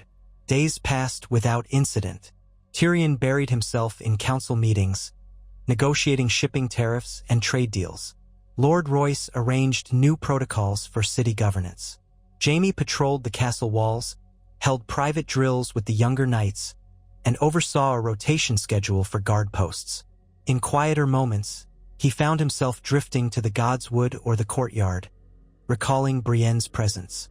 A fortnight after her departure, a messenger arrived from the Gold Road. The bandit group had been routed with minimal losses to the watch. Brienne and her contingent were now escorting captured outlaws to a local lord for trial, but they would return within a few days. Relief coursed through Jaime at the news. He allowed himself a small, genuine smile. When Brienne finally rode back into the city, it was late afternoon. Autumn sunlight glimmered on the waters of Blackwater Bay, and a mild breeze carried the smell of salt. Jaime hurried to the gate, ignoring the curious stares of passers-by. He found her there, dust-streaked but upright in the saddle. Her watchers looked equally travel-worn, though they bore an air of triumph. She spotted Jaime by the gatehouse and urged her horse forward, dismounting with a grunt. He stepped closer. They hesitated, aware of the watchers behind her, the city folk glancing their way. Then he offered his hand, and she clasped it, the contact sending a rush of warmth through him. "You're back," he said, his tone light but his eyes shining. She nodded. "The bandits won't trouble the roads again. We turned over their leader to Lord Merton's." He was grateful. Jaime's gaze flicked over her, noting a few new scrapes on her armor. "Are you hurt?" "Just bruises," she assured him. "I'm fine." Her eyes lingered on his face. "And you?" He exhaled a small chuckle. "Unscathed. The city remains calm, though the king is fussing about a celebration. He wants me to show the new knights in a demonstration of skill. I suspect he'll want you too." She grimaced, but there was humor behind it. "If I must, I'll show them a thing or two." He smiled fully, then, forgetting decorum, pulled her into a brief, fierce embrace. She froze for the span of a heartbeat, then returned it, relaxing against him. A few onlookers whispered or grinned, but neither of them paid any mind. Their moment was interrupted by the clatter of hooves, as a messenger thundered through the gates, nearly colliding with the watchers. Brienne stepped aside, eyebrows raised, and Jaime helped calm her skittish horse. She sighed. "This city never rests." "Nor do we," Jaime said, guiding her away from the main thoroughfare. "Come, let's get you settled. Then we can face King Ronald's grand plans." Together, they made their way to the stables, bantering about the state of the roads and the foolishness of petty lords who still tested the crown's patience.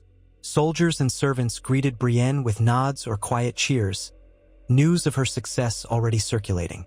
She accepted the attention awkwardly, focusing on disarming her recruits and ensuring the horses were cared for. Jaime watched her with admiration, sensing the respect she commanded so effortlessly. By nightfall, they were once more in the Red Keep's corridors. The castle's lamps glowed softly, and a sense of homecoming eased Jaime's worries. They paused near the door to Brienne's chamber. She looked at him, the corners of her mouth curving into a tired but genuine smile. "Welcome back," he said gently, feeling an echo of that warmth from the last time they stood here. "Thank you," she replied, reaching for his hand. "It's good to be home." He felt a surge of contentment at her choice of words. Home. The Red Keep was no paradise, but perhaps together they could make it something more than a den of vipers and ghosts. She stepped closer, and he lowered his head, letting their foreheads touch. That simple contact spoke of shared burdens and quiet trust. For once, Jaime did not dwell on the tragedies behind them or the uncertain challenges ahead. In this moment, there was solace. They stayed like that, in silence, for a long beat. Somewhere in the distance, a watchman shouted the hour, and a dog barked in the yard. Life went on. The realm inched toward recovery. A new king reigned without the shadow of tyranny. People dared to hope, and in the hush of the Red Keep's dim corridor, two knights, once enemies, then reluctant allies, now bound by loyalty and something deeper, found a sliver of peace. At length she opened the door. He followed her inside, letting it close softly behind them. The lamplight illuminated the simple furnishings, the table where she kept her sword belt, the unadorned walls. She shrugged off her cloak, tossed it over a chair, then turned to him, her expression both weary and bright. "Come in," she whispered as she had before. With a gentle smile, he obeyed, crossing the threshold into that small sanctuary, guided by hope instead of fear. Through the window, the moonlight fell across the floor, and outside, King's Landing breathed. Tomorrow they would face duties and politics anew. But for tonight they had each other, two knights forging a path of honor in a realm learning, at last, how to heal.